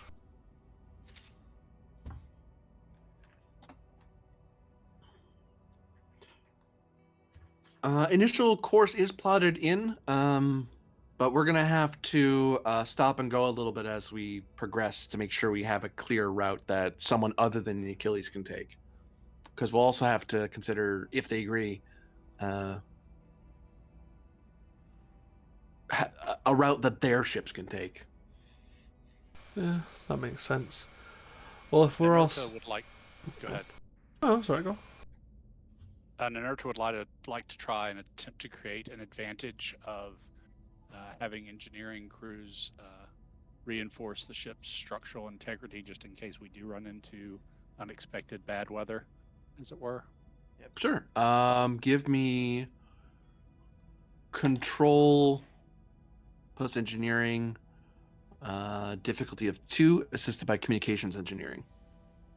Okay. Go ahead. Also want to consider taking a look at how well our warp core will be, our warp field will be at standing up to the rigors of the Shackleton. Okay, so change that to an advantage of repairing the various fields of the ship to better withstand the rigors of the Shackleton. Oh no. I was just saying that's another thing that can be done. Oh, okay. So yeah, field done. Go ahead. Because I have a new warp field focus, or a new warp theory focus that I want to try. Why don't you do that one then? Field dynamics for a focus for Nanerta's role. Yeah. Take a threat for a 3rd die. Certainly. And bold. Ooh. And what's the ship, sorry?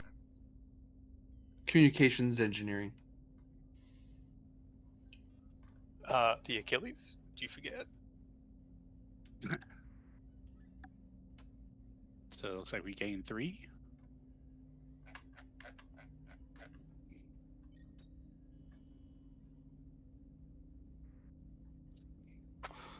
there we go. Geez. So yeah, you're able to reinforce the various structural integrity fields and the as well as the deflector, the navigational deflector system. So that way you have a lot of passive buffs without having to turn on the shield system. So if something does sneak up on you, it won't be nearly as hard for the pilot to deal with or ignore. Cool. I believe Ensign Ven was gonna sabotage the ship somehow. No, Please try. Give me I a just want reason. to see about our warp field and see how well tuned our warp field is for Shackleton travel. Give me Reason Science difficulty 3, assisted by Computer Science. Okay, and that means the comp range goes up because we got a crystal. No, that's been That's met. been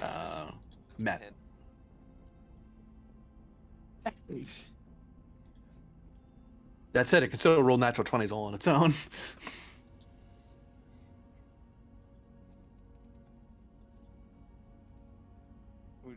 Are you gonna spend to quash that?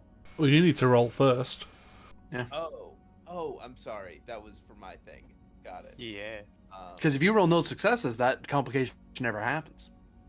mhm. Yeah, I guess What a guess positive way of looking at it. that's a way to look at it, I guess. You're welcome. Success from suffering. Okay, gonna Or you reroll. could do that. Did he comp again? No. Yeah, but he had a reroll, so he's Yeah, okay. we'll suspend 2 to squash. What was the difficulty though? 2. 3, yeah. Oh, okay. Hold on. I'm gonna have to spend a determination on this then. McClellan does offer to help if you seem to be struggling over there. Oh yeah, sure. I'd appreciate an extra hand. Comp. You know what focus he has? Nothing to do with sensors or warp fields, because that's not what he does. But he has a high science score. So does he have any talents that help with this? Nope. Oh, there you go. Damn. But yeah, if That was that's a 2 as well. Wow. Spend. So hold on. Hold on. Before we spend any further momentum. Oh well, I did spend 1 because I had to spend 1 to roll a third die. First things first. God damn it! Every time. Thank you. Hey, look, this There's sounds 0.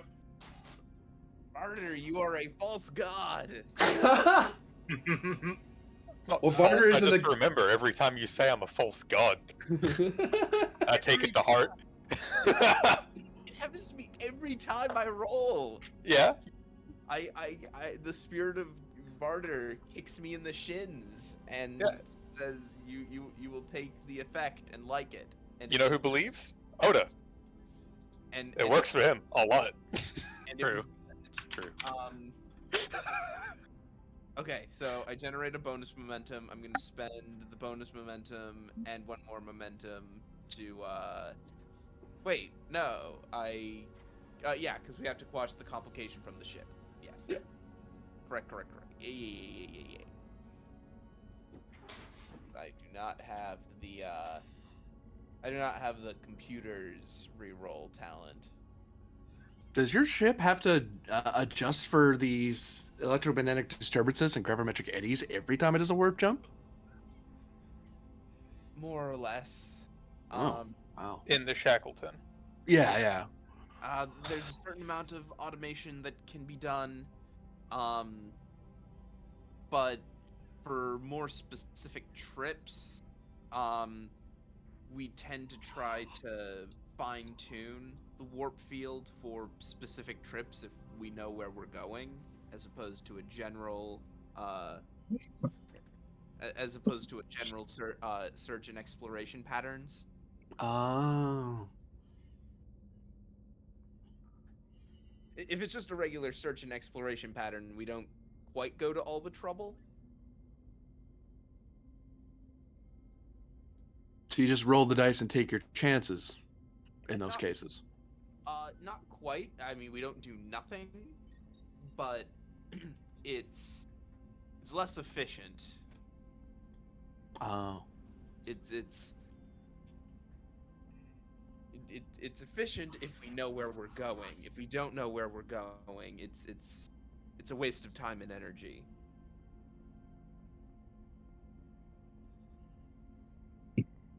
If you say so, Ensign. How is it? Yeah.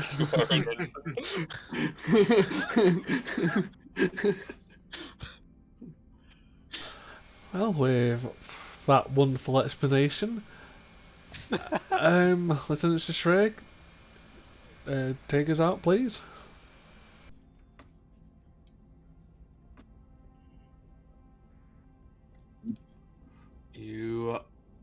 The engines warm up. The field, a more robust navigational field appears around the, mostly in the front of the Achilles, and it warps away from the cube as various other ships begin swarming the area as a massive fleet starts gathering and cordoning off the cube.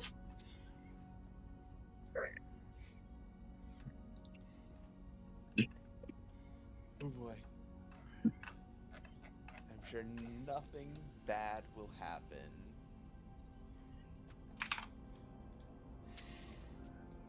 Wait, huh? Oh, now that you say that. 2, 3, Oh, is he spending thread? As I whoops. 5. It wasn't my idea. The first thing Cheshire encounters, first off, she calls for yellow alert. Yeah, we'll And just request hit that. Question it. The shields pop on as Ven, you don't really need to roll for this because it pops up on the sensors and there's alarms going off on the ship as she is immediately at warp. She is attempting to evade and circumnavigate the wavefront of a supernova that's on the course that she happened to set, and she is unfortunately heading toward it at warp speed. Author, Oh, that's there. We need to go around that. Author, what did you do? Did you blow up another star? She needs to perform a control con roll at difficulty 5, assisted by Engines Con. Now diff 4 because she did the roll earlier to prepare herself just in case something bad happened. Helm control. Yep. There's a thing I can do that won't help with her evasion, but it will help if we don't evade. But I imagine it can wait till if she doesn't evade or not. Yeah. Oh, it should be fine. I'm going to spend the momentum for cautious for them. It's just like I'm gonna put it out there now rather than wait till later. Just so you remember to bring it up if it does hit you. Yeah. So I'm going to roll 3 with a reroll. And the ship automatically crits because of hands-on pilot.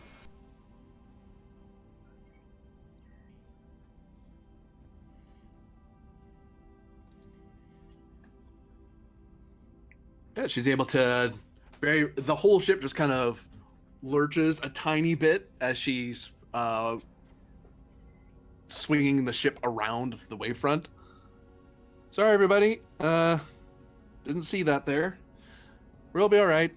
Seems like some star must have blown up on that particular course. Can never see these things with the clouds. Well, I am going to log that down in the astrometrics data. Next time you try to kill us, at least try to make it a bit more interesting, please. I mean, Well, I was gonna do that. I would have flown straight through it. Yeah, I mean, no, Rattler's immediate reaction was just, oh, shield modulation. Yeah. I mean, usually you don't try to do this kind of thing purposefully, but since it happened by accident, I like to imagine we got some good sensor data from that. Hey, that'll be something for astrometrics to pour over. Yeah, gawking at a crash site and like, oh, this is going to give us so much information on how to make the next car. Actually, you're not wrong.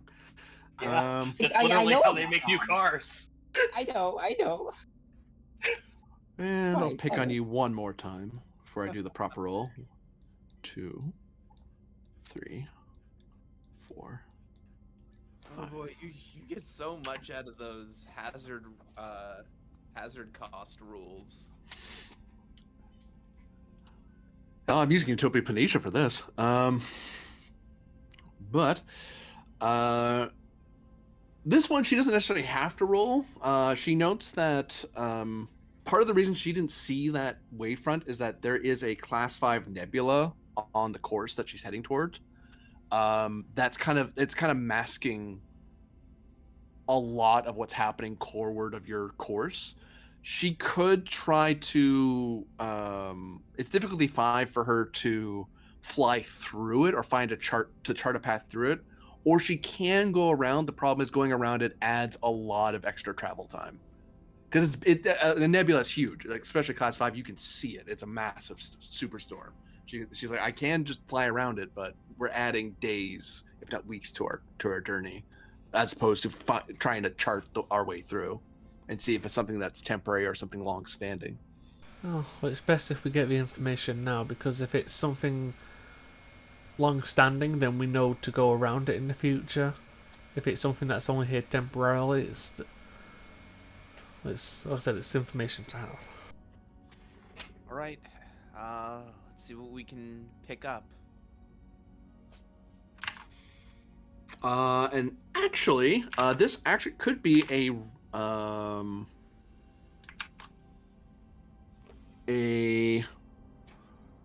reason science roll, assisted by Sensors Con, difficulty 5, and Sister Shreer can assist with this because she with her con ability. Cool. Could I direct the ensign and lieutenant to essentially chart this? You'd be able to direct the main roller. Well, yeah, I mean, it'll be Ven, but essentially it's the two of them together. Yeah. Okay. Pouring in. I'm not gonna spend my determination yet. I am pouring in 3 momentum. Reason science, you say? Yep. Astrophysics focus. Yeah. I am. Let me confirm. I have a thing. I will note that if you biffed any of these rolls, then those things would help weaken the damage because you're already kind of braced for it. Braced for something bad to happen.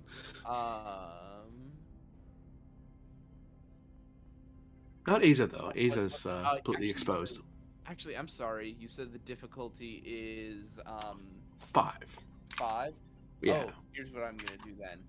Cochrane Medal of Excellence in Astrophysics. Yep. Thank you. I like it when I'm not dead. So,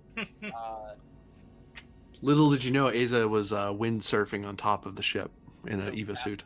So Well, didn't you just say I would be completely exposed?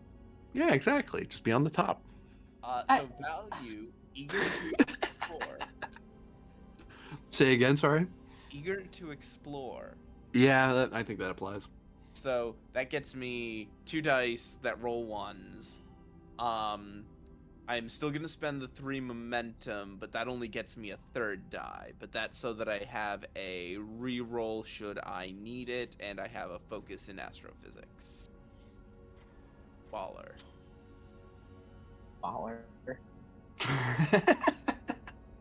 God damn it. That is not baller. Reason con for the ship. Reason con. God damn it. Sensors con for the ship. It's just not a Venn day. Oh, really? More of a Venn diagram, really. So I'll give Sala's. I'm guessing it's like reason con for her assist. Mm-hmm. No, it'd be hilarious if Talora just showed up to fix his mistakes again. And she's the one causing them. She needs a promotion. Yeah, and I'm gonna turn mine into a crit, so that's 5. Okay. So that's 5 plus the 4. I roll. I got with my determination spends. So that's 4 momentum generated. 3, 4, 5, 6, 7. That's 7 on 5, right? You're 2, 3, 4, Okay, hang on. 1, 2, 5, 3. 6, 7. Because Penn's 2, you gave 4, and Shashir just gave you 1. Okay, So 7 on 5. No. 1, 2, 3 from. I got 6 successes because I did the medal of I did the Cochrane medal that doubles my determination. Oh, right. I follow. Yeah. So I generate an extra 2. So that's 9. Well, on you top. wouldn't generate an extra 2 because you get a second advantage, but you wouldn't get another free die set at 1 because you can't benefit from that in that way. You can create an advantage which gives you 1 free hit. Oh, okay. Well, that's still fine by me. Okay. So Yeah. 7 on 5, that's okay. Fine by me. So hang on. I think it's Still- 8 on 5 because of that number. Still, Okay. it's just not 9. Okay. Cool. So in that case, I am going to hold where is it? Legion of Honor, quash the comp. Okay. And that is that. So you learned that it is possible to chart your way through it as you and Sister Tree are able to manage. However, it is a Class 5 nebula that is apparently native to this part of the weather system, as it were. It will eventually move on.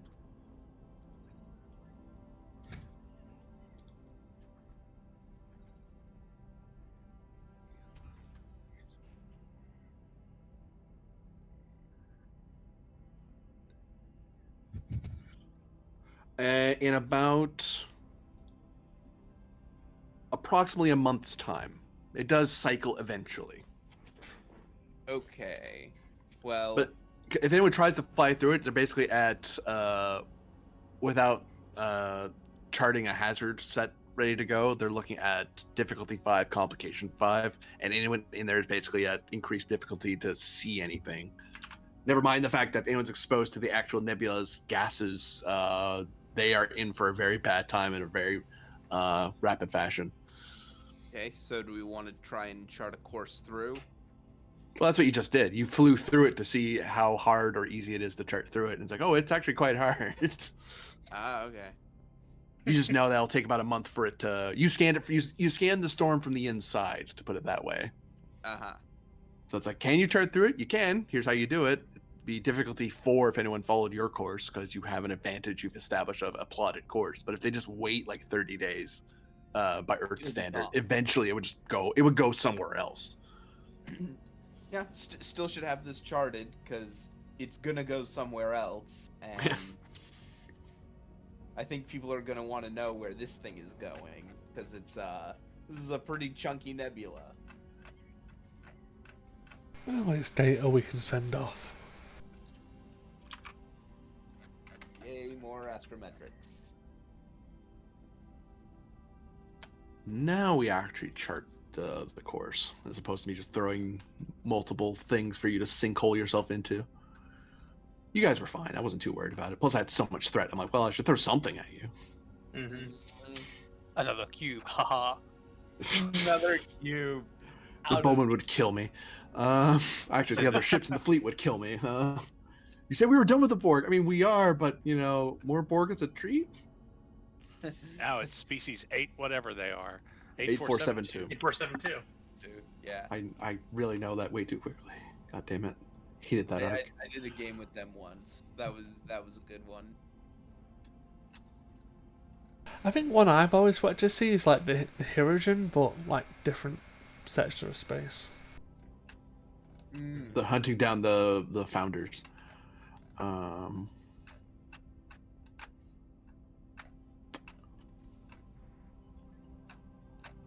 Charting, of course. I had it in front of me and then I scrolled away from it.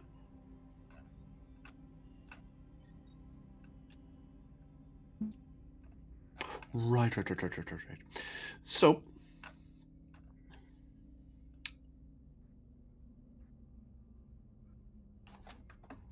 first off, travel time to get there. I forgot your cruising speed, 'cause she's not going at full speed the entire time. Otherwise, you'll run into stuff you don't want to run into. Mm-hmm.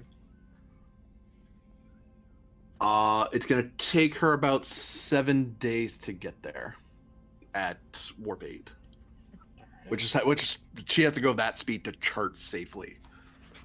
Without just ramming into stuff like those first couple of ramming into stuff was completely unintentional. That was just, oh, that's there. Otherwise, that's just going to happen on a regular daily basis if she's going too fast. Well, at least at this speed, we can gain chart as much as possible, and hopefully the ships following us have the information going forward. So yeah, like happy to go slower. Yeah.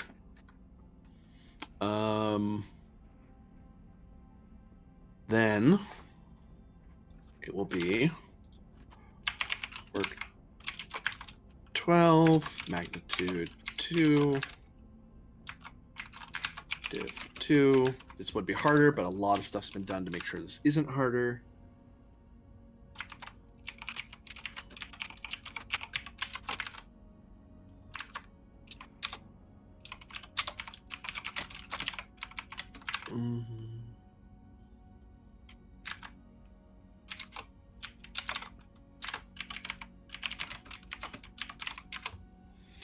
Work 12, magnitude 2, difficulty 2. It's an insight con roll assisted by sensor science. You get 3 attempts because eventually you just get to your end destination, and you got there, but you don't necessarily have the best course. You got a course that gets you there, not the best course to get you there. Yeah, this is probably going to be an Asala roll. Mm-hmm. Focus in helm control. Yep.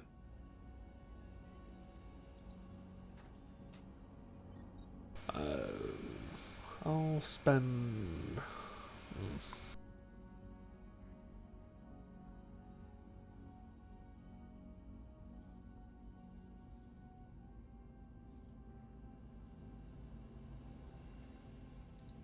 Can I give Asala my determination? As a CEO, that's your power, yeah. Yeah. Basically, mission directive, we're charting a course to the coalition. That's what she's spending it on? Yeah. Yeah. Yeah, that's part of your mission. You're right. Yeah, so I'll spend that, and I'll spend 2 more momentum.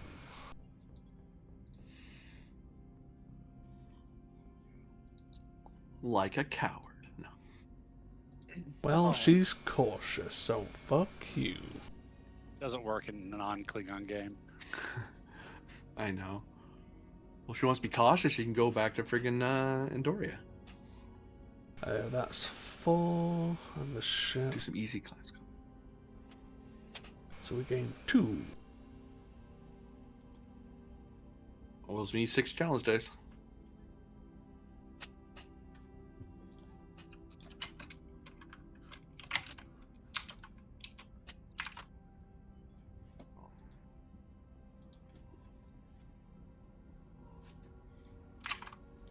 Three work so far. I'll spend 1 for a reroll.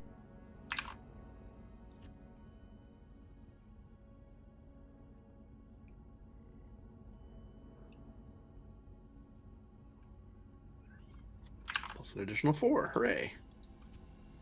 Gets you up to 7 of 12. 1 magnitude. Difficulty goes down. So we just spend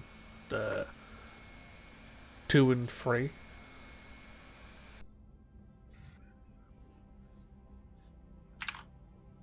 Yeah, okay, 2 and 3. 2 and 3 to cover the rest of the distance. Yep.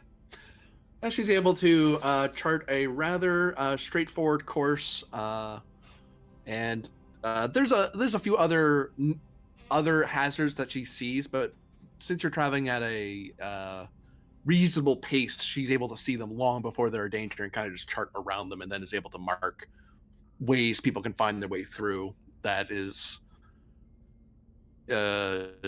she even goes so far as to give wide berths to them just in case people are their ships are really sensitive, because she knows their ships are older. But yeah, no, you will have a relatively straightforward course over those 7 days. But I'm about to pick on somebody else before I ask anything else. Oh boy, who's the lucky person? The counselor. She's about to catch the plague. Oh, good. Yay! Oh, both the counselors. I'll spend for both of you. Okay. Oh, We you can meant have the the plague other together. counselor?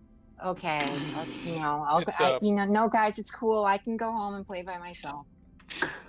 Brain plague. I'm like the third wheel, you in Winchester. Or Winchester's the third wheel. I mean, geez, way to be negative Nelly on that. God. Jeez.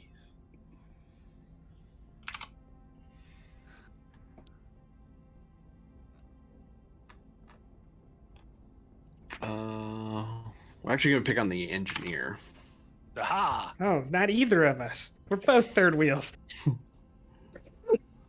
That now you just have a car then. I was just going to say, mine, we have 4 wheels.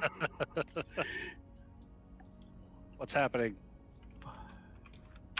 Oh my god, looks like a lot of stuff is happening over here at the internal systems panel. Reason or insight, I could see either way, plus engineering, difficulty 5, assisted by computers plus engineering, to notice if there's anything being overly stressed or any weird anomalies happening to the Achilles during this journey. Okay, any chance to reduce the difficulty with the advantage of the structural integrity reinforced and the deflector system reinforced? If you miss the roll, the failure will be blunted. Okay, fair enough. All right, diff 5. Hey, I will spend my determination on the value. I can figure it out. I believe so, yeah. Okay. And I will... Now, momentums that take 5 threat for 4 dice. Certainly. Let's see. Field dynamics for a focus.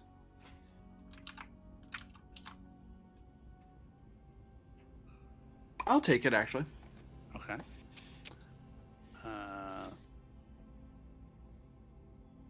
Okay.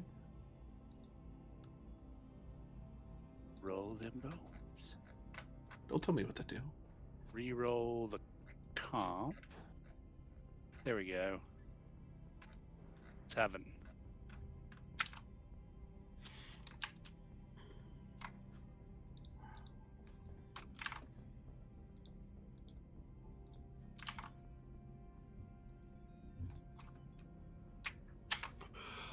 You notice that your subspace transceiver system was interacting in a weird way with the structural integrity field and the navigational deflector when it had a couple of those near misses. If you hadn't caught that weird variance, it was gonna basically very minutely over those few days was gonna warp continuously until it basically broke down the transceiver, and you'd be to such a point that it would take you, once you arrived, you'd have to spend at least 12 hours just replacing all the parts that would have broken. But you caught it way in advance, and you're able to get that figured out with your engineering team.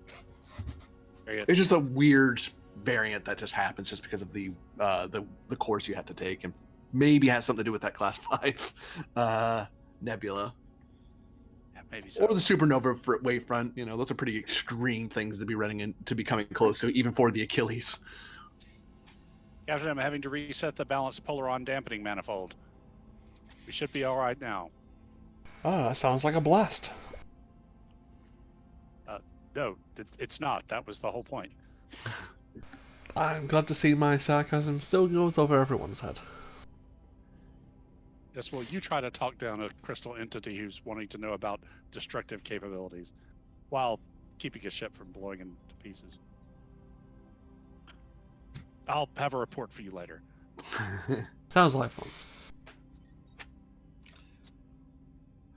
And is there anything people wish to do before we close out this episode? Before you arrive at the planet? Because you basically have like 7 days to get there. I'll send my first report back. I need access to that, by the way. Oh, You just gave me a link and I can't get to it. does it not? Can you not request access? I did. I got it. That's too much to figure out. You should try again. Okay. Oh god, I'm okay. I'm fine. I didn't break anything. Nope. Copy paste over here. Here. Go here. There we go. You have some blanks in there, by the way.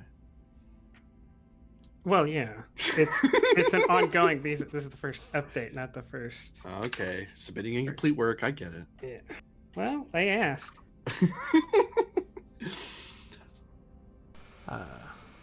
I mean, I'll ask if the crystals have found an answer for themselves, but apart from that, no, I'm good. Yeah, and the nerd will give Pind a full report on my conversation with the crystals. You will learn that the crystals aren't really sure what to take. They're really confused about the whole latinum thing and material goods. They know it's important, and apparently it's a virtuous thing according to the Ferengi, but they really don't see the point of it, honestly. It seems really petty and mundane and not really worthy of a perfect entity like itself. So it'll figure out some other way to be compensated. God, it's just as arrogant as me.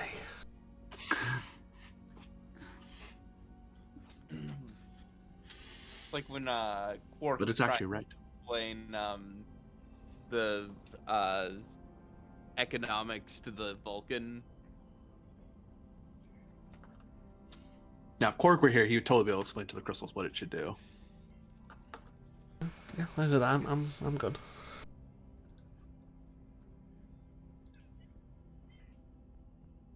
Anyone else?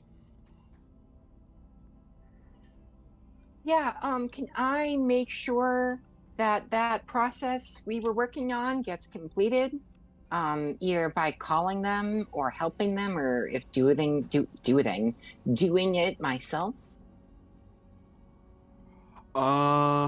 Next episode you'll be able to do another progress roll because Understood. normally through this many hazards it'd be really hard to talk to them, but the Odyssey has a dedicated subspace transceiver, and that's part of why they're part of this mission, is so that they can still talk to you. They're basically their own little subspace net. So you'll be able to talk to them and help talk them through how to get it to work. In that case, do you want to do it this episode or the next one about Kevin McAllister coming to see me?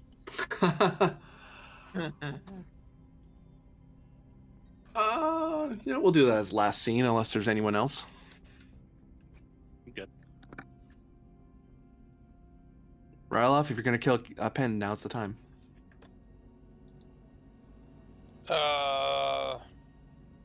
No, not yet. I mean, Don't take my job from me. remember what happened last time and how well that ended for you? That was, you had gear and I had no means of getting gear. I kicked you in the head. Well, Pen was killed by this crew. Well, by a crew of the Kismet, anyway. And Yes. then an engineer threw a knife and stabbed you. And then That took did it happen. out. Worst possible time. Down to medbay we go. New scene. Boop, boop, boop. Oh, and Cham could be treated by this time. I imagine after like a couple of weeks, he would have been cleared of his what nanets he had. He wasn't fully converted. Mm-hmm. Mm-hmm. Where would you meet? Where would McKellen be meeting you? He asked for an appointment, so in my office. You have 2 offices. Well, in my counselor's office. Okay. I get the couch. Office. Wait, no. He goes on. Yeah, no. I sit in this chair. You sit over there. Interesting couch. He says as he sits down on it. Looks very Um, familiar. yeah, Asa smiles and says, having a conversation starter is always important in therapy. What do you think about the couch? I think it is an interesting design that I'm sure is very attractive in the homes on Bejor.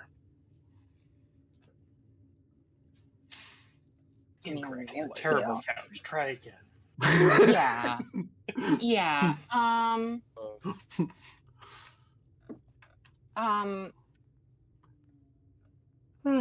excuse me, didn't mean to yawn. Yeah, so what was I saying?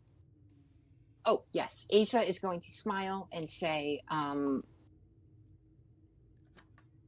think that's the opinion of most in Starfleet. One day, the Bejor will teach the rest of the quadrant of our interior design skills. Now, tell I me. certainly hope not. She smiles and says, "You don't really mean that." Oh, I said that out loud. Sorry. You scheduled an emergency appointment or an urgent appointment with me. Yes. What appears to be the issue? I was questioning the mental capacity of the captain of the ship, and I wanted to see if that was something I needed to worry about. Are you asking me to reveal the medical records of a member of a patient of mine? No, I just think he should probably be evaluated because he said some rather concerning things that makes me question if he's in his right mind. I'm not saying I should get access to it. I'm not medical, but I would like to request that he be evaluated. I know on some ships I'm supposed to take it straight to the CMO, which is you, but you're also the counselor. And also, of other ships, I take it to the XO first. I presumed to talk to you first, since you're the more junior officer. I wasn't sure how much the XO of the boat was really appreciated me poking my nose into human resource issues. If you're wondering about the mental capacity of any members of the crew, you shouldn't. That's my job. If you would like to log a complaint or a request into an evaluation of the captain's mental health, you are free to do so. However, this issue does not concern you. It does if it endangers the ship. He's going to get us all killed. With all due respect, counselor. I maintain continual study of the crew. All of them see me on a regular basis, even just for brief check-ins. And while I am not revealing anything about anyone, if there was a member of the crew for whom I thought was not fit for duty, they would not be serving. There are ships out there that have with captains who evade their medical officers, especially if they think it may endanger their command.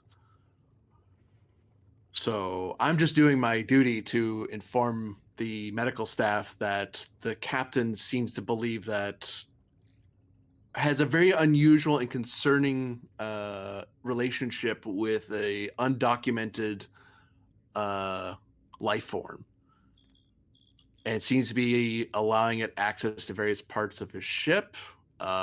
Seems to be keeping it in some sort of strange confinement. Seems to be keeping weird security measures. Frankly, counselor, the last time I heard someone talking about this sort of thing, she launched one of the greatest treasons against the Federation and enslaved an entire people. So you'll excuse me if I'm not exactly respecting the boundaries here. I just think that I'm not making the same mistake twice and keeping silent when I'm concerned. Captain is mentally fit for duty. The captain can make whatever decisions he likes and still be fit for duty.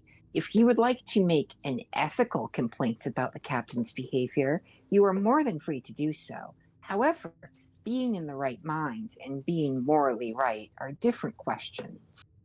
I have seen no examples of the captain engaging in behavior not commonplace for him for as long as he served in Starfleet. And therefore, I do not have the power to fire him. If you believe the captain is acting in the moral, acting outside of Starfleet regulations or guidelines, I am not the person to see. I do not enforce the rules. Evidently. Thank you, counselor. I'm sorry to have wasted your time. Ooh, cold. I like Uh-huh. it. Oh. No, he's a good character, but I do not she's going enforce to the rules, sigh. evidently. She's going to Fucking sigh brutal. and say, I'm sorry, my hands are tied. If you want to speak to someone about this, speak to Commander Thralick. And if they won't listen, speak to the Admiralty.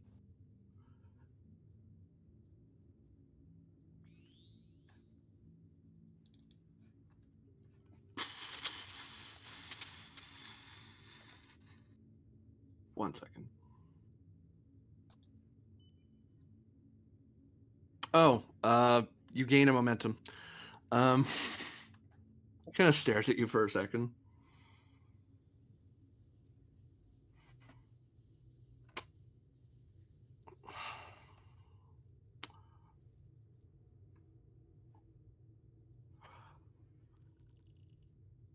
I will then ask you for a personal opinion, then, if you don't mind. Not a medical one. I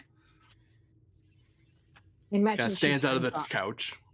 I imagine she turns off whatever recording device she has.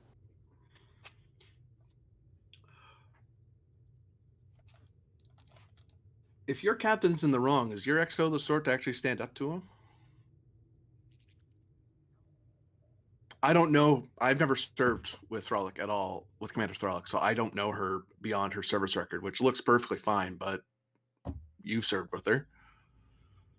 And I get the feeling that you're not trying to make me go away. You're just adhering to your Starfleet medical ethics. I presume, anyway. Commander Thralick is an incredible officer with a storied career and a flawless track record. She is not, however, an unbiased narrator. It is Starfleet tradition for exos and captains to be close partners. A good tradition, however, that makes them rather poor judges of character. If you believe that Commander Thralick is tied to the scenario, you are free to go to the Admiralty. I'm not your boss. But you know how it is. The minute the brass get involved, everything turns political. This should be solved among us, the people actually out here. I'm not trying to smear the Sweetheart, guy. I think he's ill. Or at the least doing very Commander, unwise things. Go fuck yourself. Commander, everything is political. Ugh. Doesn't Trolloc literally have the voice of the crew as like a Yeah, that's one of my values. Not that McClellan knows that. He's like, yeah, this person has Well, a not high that rep Asa and is a knows that commander. either, It's like, apparently. yeah. Asa I was thinking knows more like- that. But Asa knows that, but she also knows that Thralick is Pen's friend, or at least close to him, and supports his rule. Asa's not making a value judgment on any of this. She's having, I'm just asking questions, okay? Yeah. Supports his rule. I'm not a dictator. Also, Thralick has vocally disagreed with the captain before in like briefings and stuff. Okay. Maybe that was the wrong thing to say, but too late now. Yeah. Well, everything's political, but I'd rather politics be by those represented, not some distant admiral who doesn't know what's actually going on out here.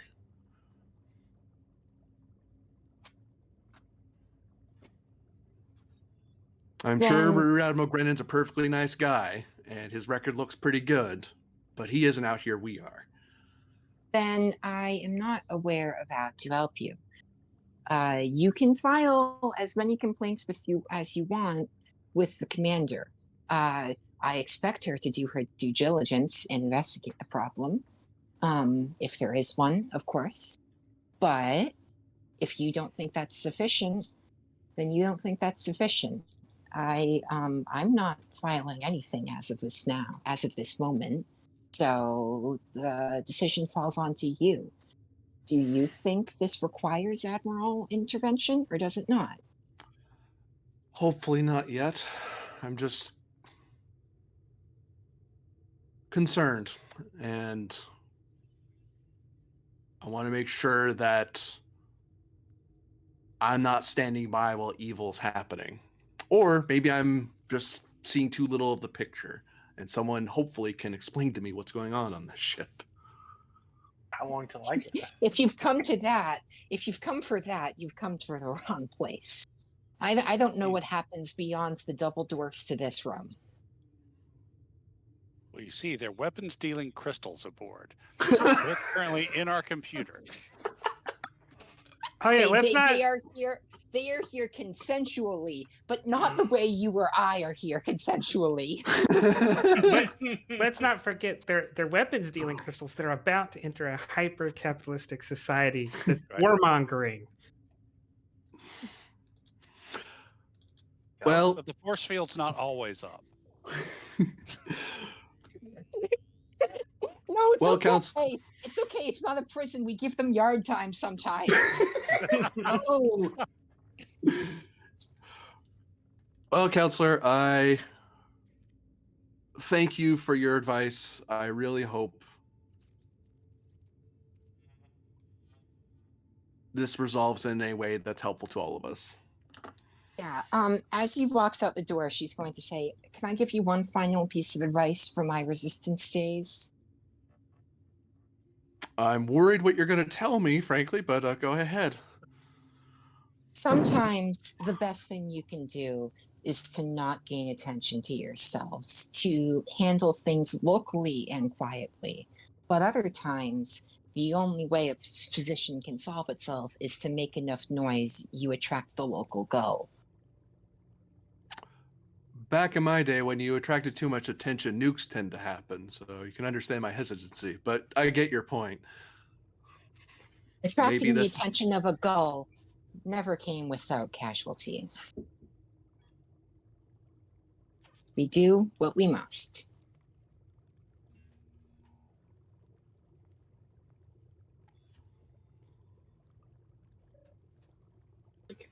I like how Hayes is like, raw, fight the power. Don't go talk to the CEO, essentially. To the XO, yeah.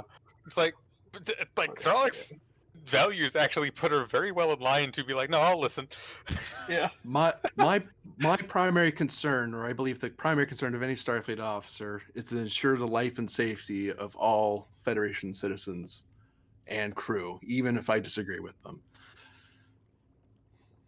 But if I have to make enough noise to do that, then that's what has to happen, I guess. Have a good day, Lieutenant Commander. Have a good day, counselor. Well, Counselor, Asa wasn't trying to give him a straight answer. She was trying to do the wise old mentor thing of helping him think about the problem. At least that's what I was trying to do, to provide a soundboard for him to express his own beliefs. You can spend a momentum because you talked to him for a while. There's something about the exchange. Okay. You're getting the feeling that that's very much 21st century human attitude. He's very cagey and stuff, but he was listening. He's not from a civilization that's as uplifted as the Federation is. He's like, fight the power. I meant talk to the Admiralty, not like raise a resistance and start shooting people. That wasn't what I was getting at. Like, okay. Yeah. Can I explain to you the concept of just and unjust hierarchies? Yeah, he's not from a civilized planet like Bejor. I can tell because he doesn't like my fashion sense. Excuse me, my interior design sense. But yeah, no, from all that though, you do get the feeling he did pick up what you put down. He's just very brash sounding compared to most humans. Most of them say things that say the same thing in a not much nicer way. Well, some of them. But for now, that will be the end of the episode.